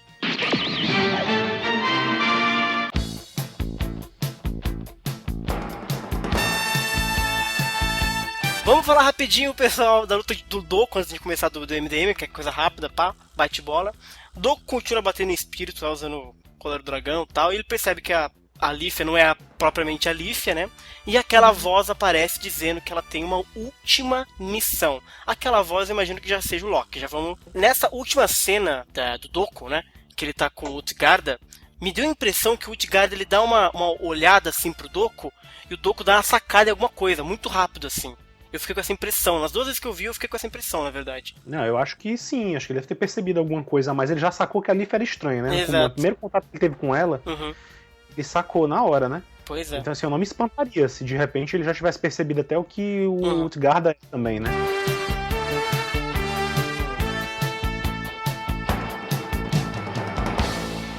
Vamos adiante falar então desse personagem maravilhoso, do Máscara da Morte de Soul of Gold. Esse Personagem rapaz. maravilhoso que morreu de staff. Ai, que nem me fala sobre isso, cara. Me irrita isso tão inacreditavelmente. A primeira pergunta que eu faço, na verdade, que é desde a última vez que o Máscara da Morte apareceu, é: onde foi parar a barbicha dele? Todo mundo perguntou. Ele foi fazer, né? Se apaixonou, né? Genial! Eu acho que aquela história dele estar com a barbicha já era ele largando mão e tipo, vou ser humano, tô de folga, Jogado acabou. nas entendeu? drogas. Uhum. Tipo, Rapaz, quando tipo, você tá- essa semana Quando você tá meio niilista assim, rola isso mesmo. de repente, agora que ele verdade. voltou ativa, a captura de ouro aceitou ele e ele tá ali com o objetivo. Passou ele no pensou, vou barbeiro. voltar, e tal, raspou a barba e foi lá, entendeu? Genial. Tá apaixonado, eu gosto. ele quer melhor aparência, né? Eu gosto, sabe por quê? Porque isso é muito humano, cara. Isso é muito realmente coisa que a gente faz, sabe? A gente se larga, a barba cresce, foda-se. E de repente tem uma notícia boa, né? Uma coisa assim, já fica todo pimpão, faz a barba, corta o cabelo, não sei o que lá. É bem. E o Máscara, ele é esse cavaleiro de ouro humano, né? Aqui em Soul of Gold, pelo menos, né? Então eu achei curioso isso, cara.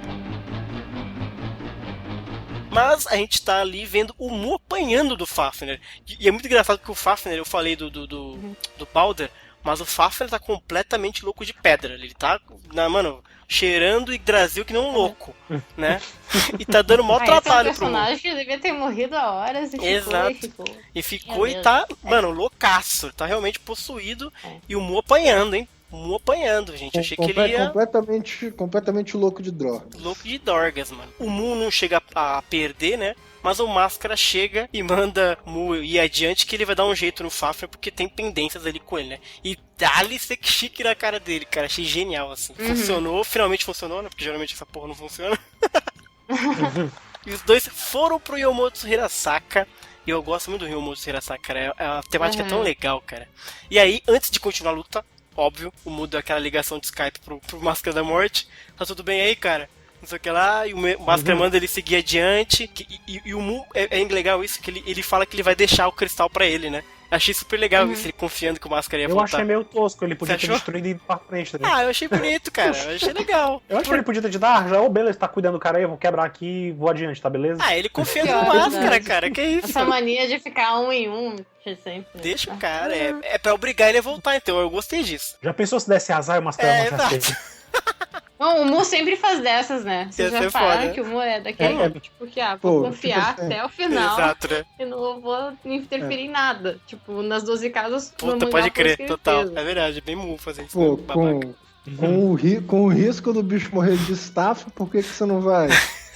Por que você não vai quebrar o cristal logo, né? Caraca. Enfim, eu gostei, eu achei legal, achei a confiança bacana. Até porque eu sabia que o Máscara da Morte ia estar bem. Por esse lado realmente mas não é nada prático. E aí o Máscara, né, pergunta se o Fafnir ia implorar pela vida dele, que não ia adiantar nada, que ele não ia deixar ele viver mesmo.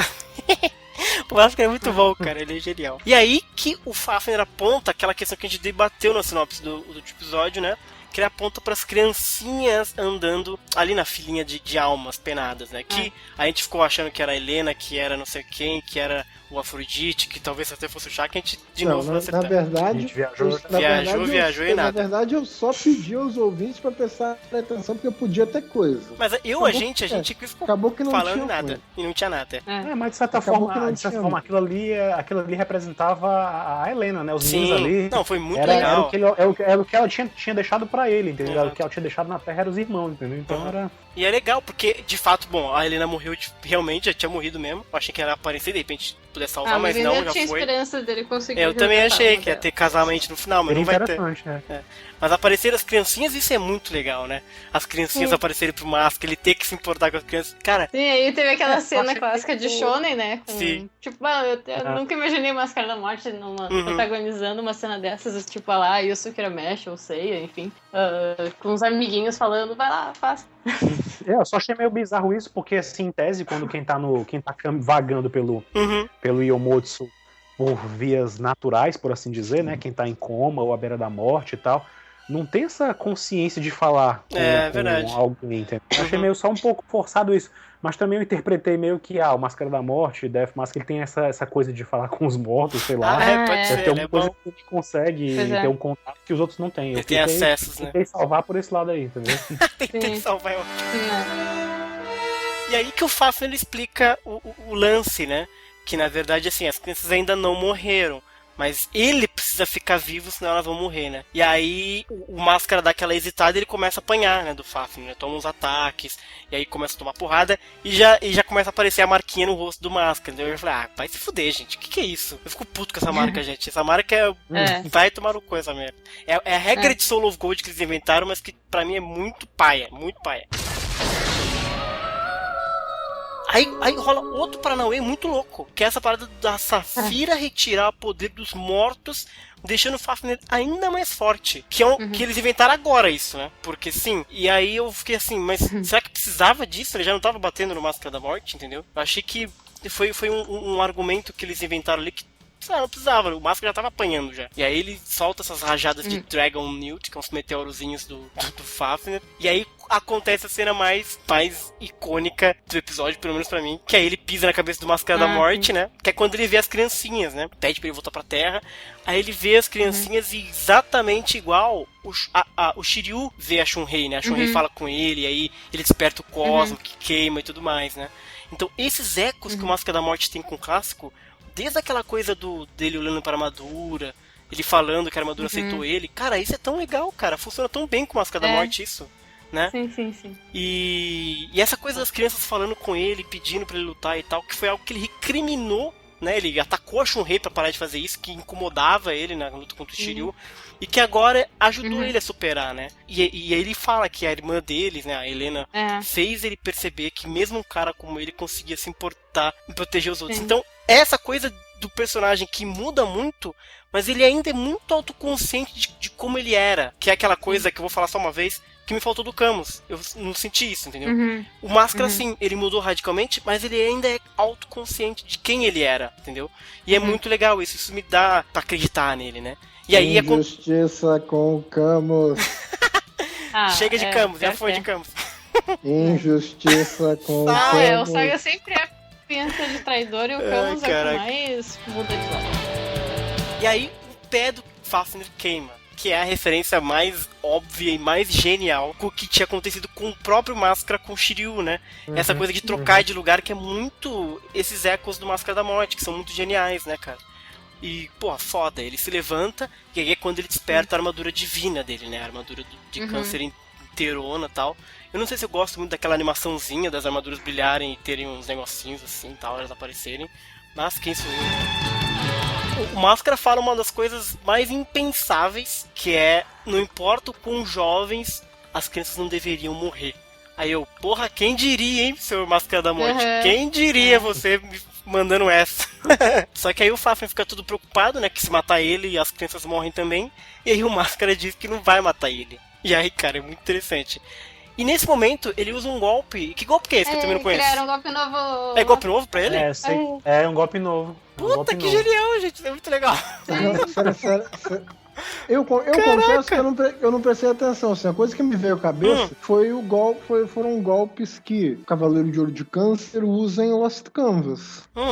Não é o mesmo, não? Eu pensei que ele ia usar o mesmo golpe, mas não foi. Não foi. Não foi. No Lost Canvas, o Manigoldo, ele usa um golpe que ele incendeia a alma do inimigo, né, por assim dizer. E esse que o Máscara da Morte usou foi o próprio dele, não tem nada a ver nem com o do Manigoldo, e nem tem a ver com o do Schiller, que aparece no Ômega também. É outro totalmente diferente. O Hakurei tinha uma outra variação também que não é. Isso, também é. Eu sei que Shiki Meikyu-ha. Olha só. Meikyu-ha. Porra, achei genial, cara. Eu achei muito louco que ele controla com a mão, né, cara? Ele pode torturar a pessoa com aquilo. Como um meteoro de Pegasus, só que totalmente irregular. Ele sai atacando o inimigo e... entendeu? É que engloba ele, né? Ele envolta nele, como se fosse uma constrição, assim, né? E aí ele vai segurando pela mão e vai... destrói ele com a mão, cara. Cara, que foda. Máscara da Morte mudou de personalidade, recuou com o passado, ganhou poder novo, se redimiu. Toma no cu, Máscara da Morte, tá de parabéns. Não veio de graça, seguindo né? sendo honrado, finalmente. Você de Ainda bem que câncer? não foi um selo Kurumada, senão, meu Deus do céu. Você tá vendo? Não veio a brincadeira, Máscara da Morte, né? Sim, e isso já tinha sido falado numa revista.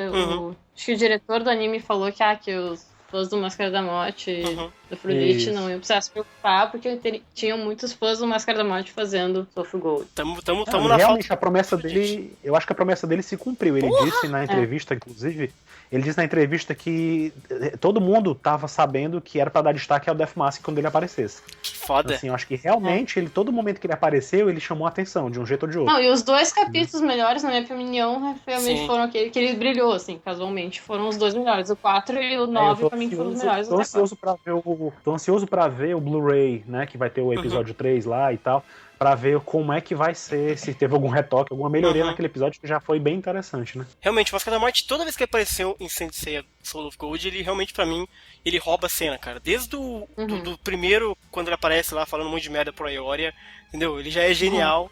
Então, assim, cara, que trabalho legal que fizeram com o Máscara da Morte. Então, de parabéns. E o Afrodite foi legal. Pena que ele apareceu pouco, mas eu acho pouco. que ele também senti a mesma coisa, cara. Porque ele foi muito genial, muito rapidamente. E faltou essa luta que o Máscara teve, entendeu? Essa luta dele ganhar do cara, dele passa, que lá se fode aí. Porque o Afrodite lutou muito bem contra o Fafnir, mas ele não teve essa superação, né? Vamos esperar que ele tenha no final, mas... porque eu não sei se vai faltar, André não sei se chegou, vai ter. né? Ele acabou. Se você parar pra pensar que ele, assim como o Aiolos perdeu pro Andreas, que foi o grande vilão, né? Então o Afrodite teve até morte, entre aspas, mais honrosa, né? Assim, teve uma coisa mais... Teve um quê de lutar com o chefão, entendeu? E aí, isso é muito genial, cara, porque ele disse que não ia matar o cara, né? E aí, a primeira vez que eu vi isso, eu vi alguém pisar na cabeça dele, eu falei, nossa, gente, esqueceram de fazer a armadura do Máscara, né? Que ele pisou na cara e não aconteceu nada. E aí que eu vi que ele... várias almas penadas pisando no cara, e é muito genial isso. Cara, que babaca. Muito legal isso. Que aí ele percebe que ele ficou enterrado, né? Tá só a cara dele pra fora.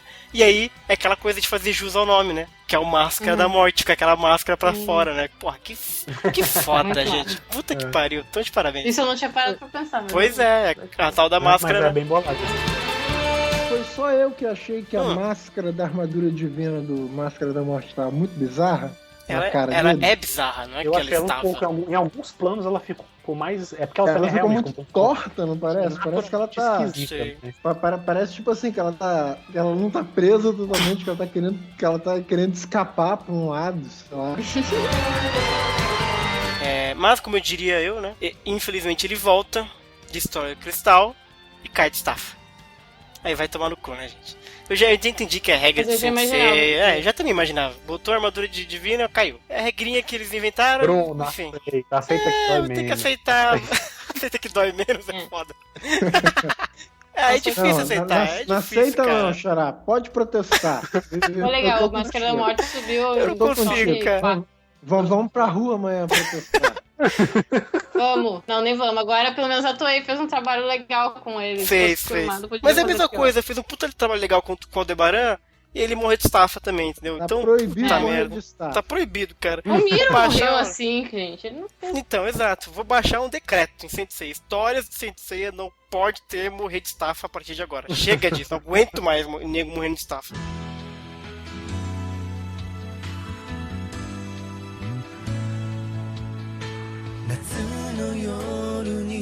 Acontece isso, pessoal, e acaba o episódio regular, tá, Bruno? Porque eu sei que tem a cena no próximo episódio que faz parte do próprio episódio, tá? Já entendi, teve cena do próximo episódio? Não, teve? Não, na verdade teve uma ceninha pós-crédito, né? Ceninha pós-crédito, isso. Teve? Teve, pô, ceninha pós-crédito. Ele não quer lembrar, sabe por quê? Porque o Sigmund recebe dizendo assim, lembrei. É verdade. Cara. O Sigmund tá lá em pé, com Isso. aquela espada gigantesca lá ao redor dele, e chega lá o Saga, que, segundo o Sigmund, é o cavaleiro mais forte de Athena. Exato. Que não é verdade.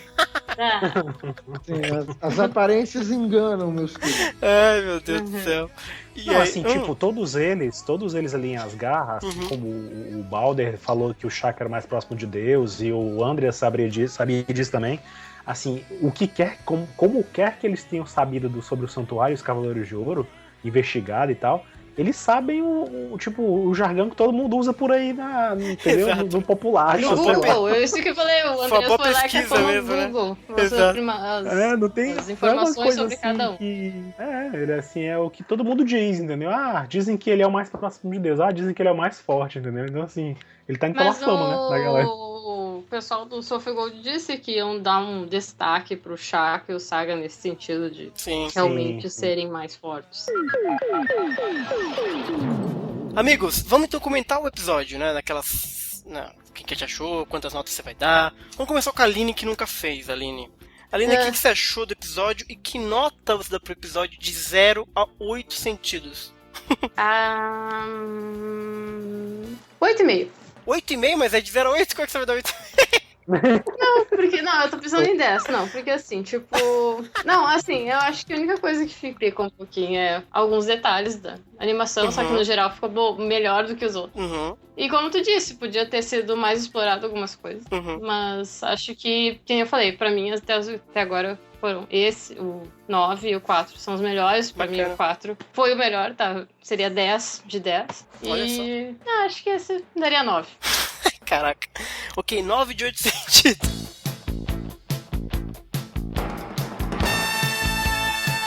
Brunão? Cara, nem vou falar muito do ponto de vista técnico, porque tem todos os problemas que apareceram em outros episódios. Às vezes o Shaka aparece desenhado de uma forma, às vezes o Shaka aparece desenhado de outra forma. Tem, por exemplo, uma cena que o Shaka tá sentado em posição de lótus meditando, assim, logo em cima do Baldur, criancinha, que ele tá totalmente diferente, assim, de outros momentos que ele apareceu no episódio, assim. Eu pensei assim, puta que pariu, que bizarro. Então, tipo assim, do ponto de vista técnico, tá aquela tragédia de sempre, eu já aprendi a aceitar isso. Do ponto de vista do roteiro, eu continuo fora essas pequenas atrapalhadas, assim, sei lá, as criancinhas falando com Máscara da Morte quando não era pra falar, no meu caso, acho que eles tinham que continuar andando sem dizer nada, sem dar aquela... É a prática do shonen de sempre tem que ter os carinhas dando apoio moral. Mas acho que eles não precisavam ter feito. Fora essas coisas assim, meio bizarras pro meu gosto, eu continuo gostando do roteiro, eu continuo gostando que eles não estão entregando tudo mastigadinho pra gente, eles estão deixando a gente caçar as coisas. Eles, por exemplo, deram a chance da gente correr atrás lá daquela placa do Loki, da gente sair montando essas coisas assim, que eu acho que é bastante divertido. Acho que se o Loki não aparecer mais pra frente... Aí ele quebra tudo. Porra, eles estão vacilando também, né? Eu vou ficar zangado mesmo. Não, mas aí é um erro de mitologia, né, Bruno? Eu vou ficar chateado mesmo, porque eles não podem ter ido atrás daquela descoberta, daquela placa arqueológica que você acha, assim, um lugar super específico pra não usar o Loki, né? Por favor. Exato. Então, tipo assim, se não aparecer o Loki, vai rolar protesto aqui. Vamos pra rua. Vamos pra rua de novo. Então, bom, assim, a Toei fez a animação de Vingadores agora. Eu tô achando que é o Loki, sim, e vai estar lá. Eu considero que é uma evidência assim, que dá 99% de chance de ser o Loki mesmo. Eu vou deixar 1% porque, às vezes, sei lá, o roteirista fica louco no dia, não é o Loki, pronto. Então, tipo assim, juntando tudo, então eu vou dar uma nota 5. Boa, Bruno. 5 sentidos de... Alan, pra você, meu filho. Eu acho que pra mim foi um 6. Acho que foi assim, apesar dos pesares, né, da questão técnica e tal, ainda assim, no meu balanço geral, teve mais planos bonitos, assim, acho que o Shaka até foi bem mais bem desenhado do que em outras ocasiões, fora aquela história do cabelo e tal, e um outro momento assim, assim, no geral, ele teve até bons momentos, assim, bons planos desenhados e tal. O Death Mask também não sofreu tanto, a cena do Doku também não foi a melhor, mas também não foi a pior, né?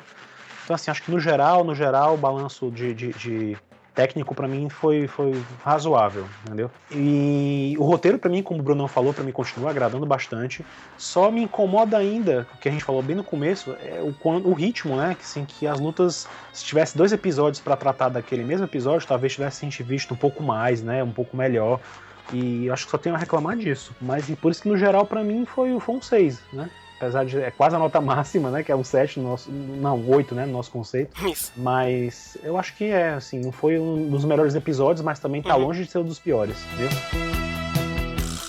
Pra mim, é 6,5. Bom episódio. É o único episódio de Soul of Gold até agora que eu queria ter visto ele, tipo assim, dividido em 2. Eu senti falta, eu queria ver mais disso acontecer. Eu queria mais dessa história, entendeu?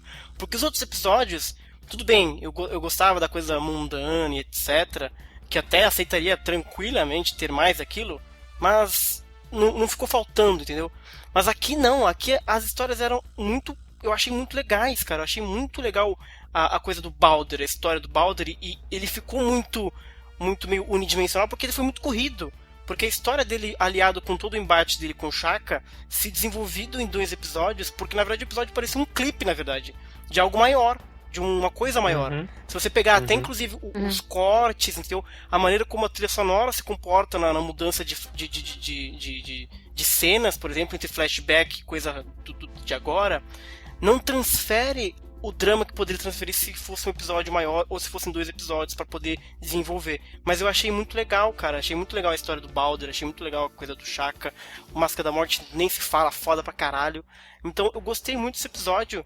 Em nenhum momento eu vibrei como eu vibrava no começo com as coisinhas, mas eu achei que ele foi muito linear, assim. Ele teve um patamar bom, a animação não foi a pior coisa que eu já vi de Soul of Gold, ainda bem que ficou lá pra trás. Atingiu um patamar que é aceitável. A gente já viu o pior passar, ok.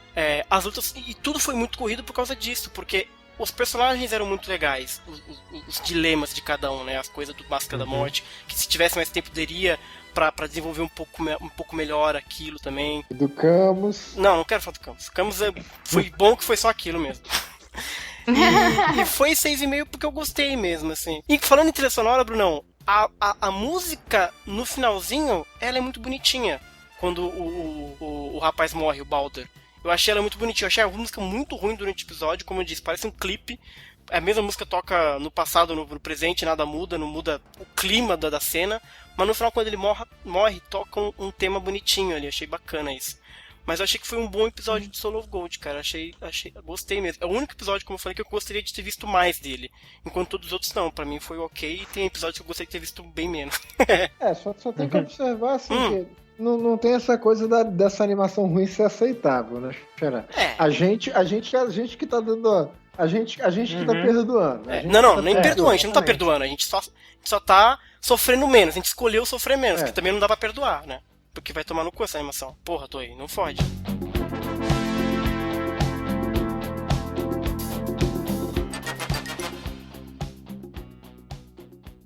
Brunão, mete bronca na sinopse, então. Vamos lá, então. 9º episódio. Saga. Ardentes laços de irmãos. Calma ali, calma. Se segura ali. Se não tiver, eu vou matar os caras. É só a sinopse ali. Calma. Então parece peraí. nome de fanfic A gente tem um chaquete aqui, a gente tem uma saguete e uma canete. Um camete. Que é lindo. Não, eu sou geminete, é diferente. Eu gosto de. Então geminete. Gosta do Saga e do Cano.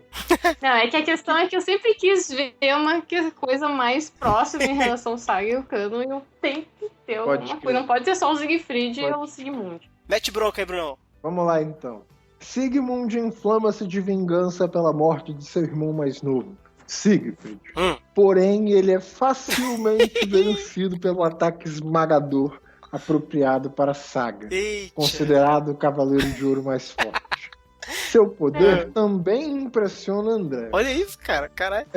Aparentemente o Saga vai chegar assim, ó. Não tem papo. Cara, ele é facilmente vencido? Será que acabou a luta ali já? Não, mas peraí, ainda tem um... Tem mais? Então vai. Mas tem um detalhe.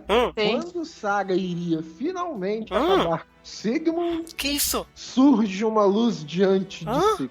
What? Que luz que é essa? Como assim? Eu não li a sinopse, cara. Eu tô lendo com você. Não diz, tá? A gente vai ver só Que luz é essa que vem vindo lá do céu? Eu só não queria que fosse o traje divino de Odin salvando o Sigmund. Eu só queria que não fosse isso. É o Cano que apareceu pra salvar o Sigmund. Pode ser o Aioros, pode ser o Cano. Tem que ser. Pode ser o espírito Siegfried, sei lá. O Siegfried morreu, né? Morreu, né? Tá bom. Só pra tirar isso da frente. Xará, veja só. Xará. Diante da outra metade da sinopse, pode ser um antagonista novo. Porque olha só o que vem no resto da sinopse. Então mete bronca. Enquanto isso, na Câmara dos Bravos... Onde ninguém quer saber dessa luta, mas pode ir. Desenrola-se uma violenta batalha entre a Iólia e Frode, que não se rendem. Tá um mês a batalha. Este violento confronto é interrompido por Leaf. Uma devastadora verdade sai de sua boca, mesmo sem saber que isso trará ainda mais desgraça. Que isso, gente? Então, assim, vai rolar revelação. Revelação. Assim, é capaz de aparecer um antagonista novo, sei lá, assim. Como novo? Sei lá, tipo assim, vai aparecer um filho do Loki ali. Sei lá, um filho do Loki ali. Eu espero que não, né? Já deu, né? Não sei. Deus Ex Machina do mais. Mas eu tô pensando assim, quer ver? O Saga dá lá uma surra no Sigmund e tal, o Sigmund fica naquelas, mas não morre. Aí baixa lá quem tá realmente por trás da parada, sei lá, algum aliado mais oculto do Andreas, alguma coisa assim. Aí, ó, vamos cair pro pau agora, pro Saga ter uma lutinha um pouco mais. Se você parar pra pensar que a Lífia tá envolvida na história, ou essa entidade que tá no corpo da Lífia, né, tá envolvida na história, e que a gente viu lá no episódio, né? A gente constatou no episódio que o Andreas mandou a Lífia fazer alguma coisa. Essa é a missão dela. Eu acho que... Será que de repente ela vai reviver mais alguém? Será que a gente vai ver outras pessoas aparecendo ali, poderosas como os Cavaleiros de Ouro, pra dar uma forcinha e tal? Será que essa é a segunda missão dela? Se ela reviveu, se ela está envolvida na ressurreição dos Cavaleiros de Ouro, será que ela não vai fazer de novo? Será que não é isso que ela vai fazer? Será que ela não revive? Porque assim, já pensou, justamente num episódio que fala de irmãos, tem o Sigmund versus o Saga, e quando o Sigmund vai morrer, aparece alguma coisa pra salvar ele, será que não é o Siegfried voltando? Porra, achei foda.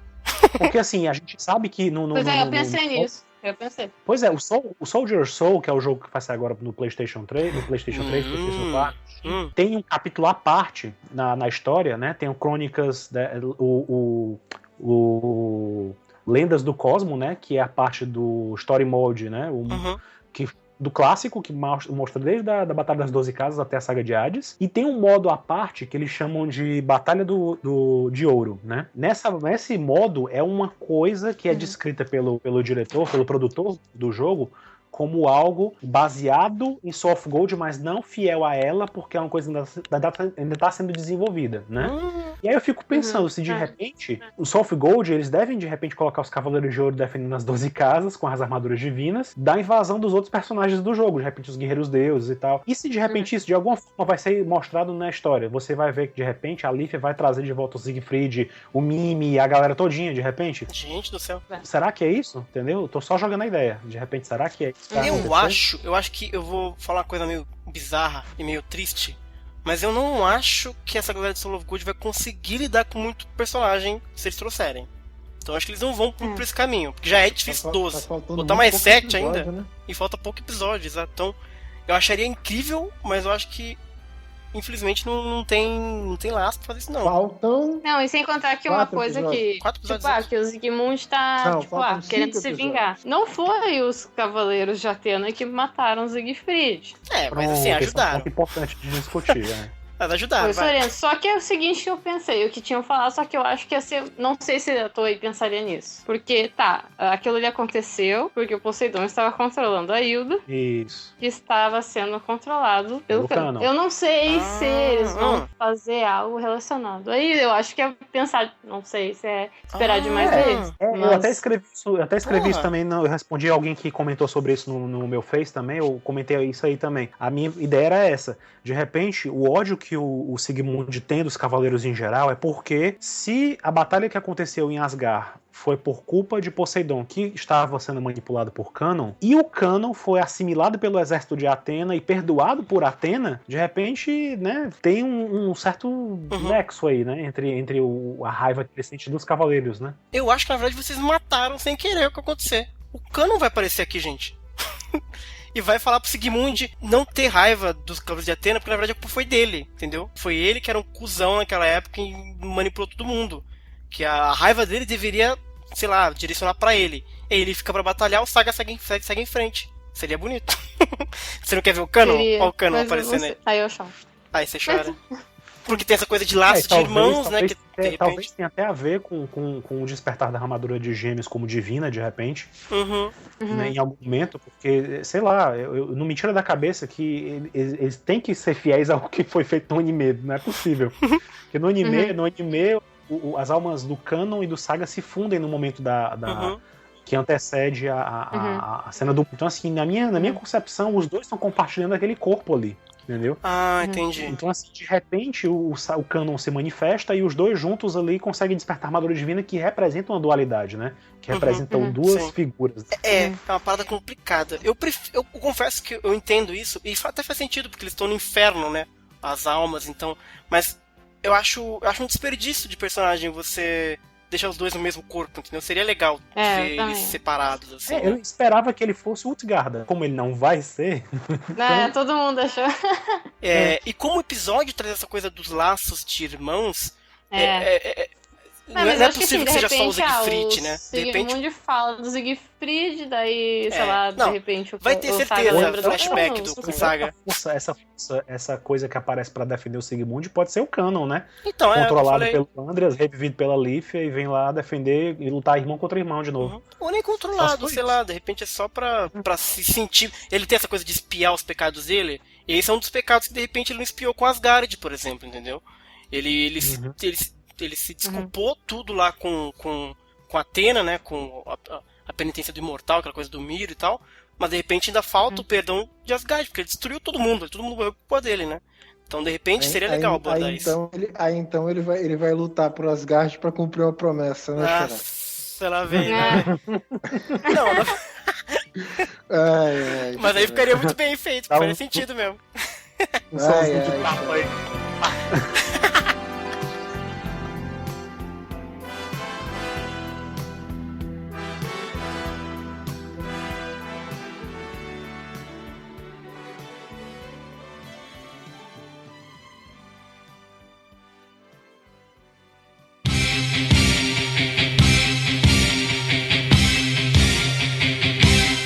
No céu, o mar.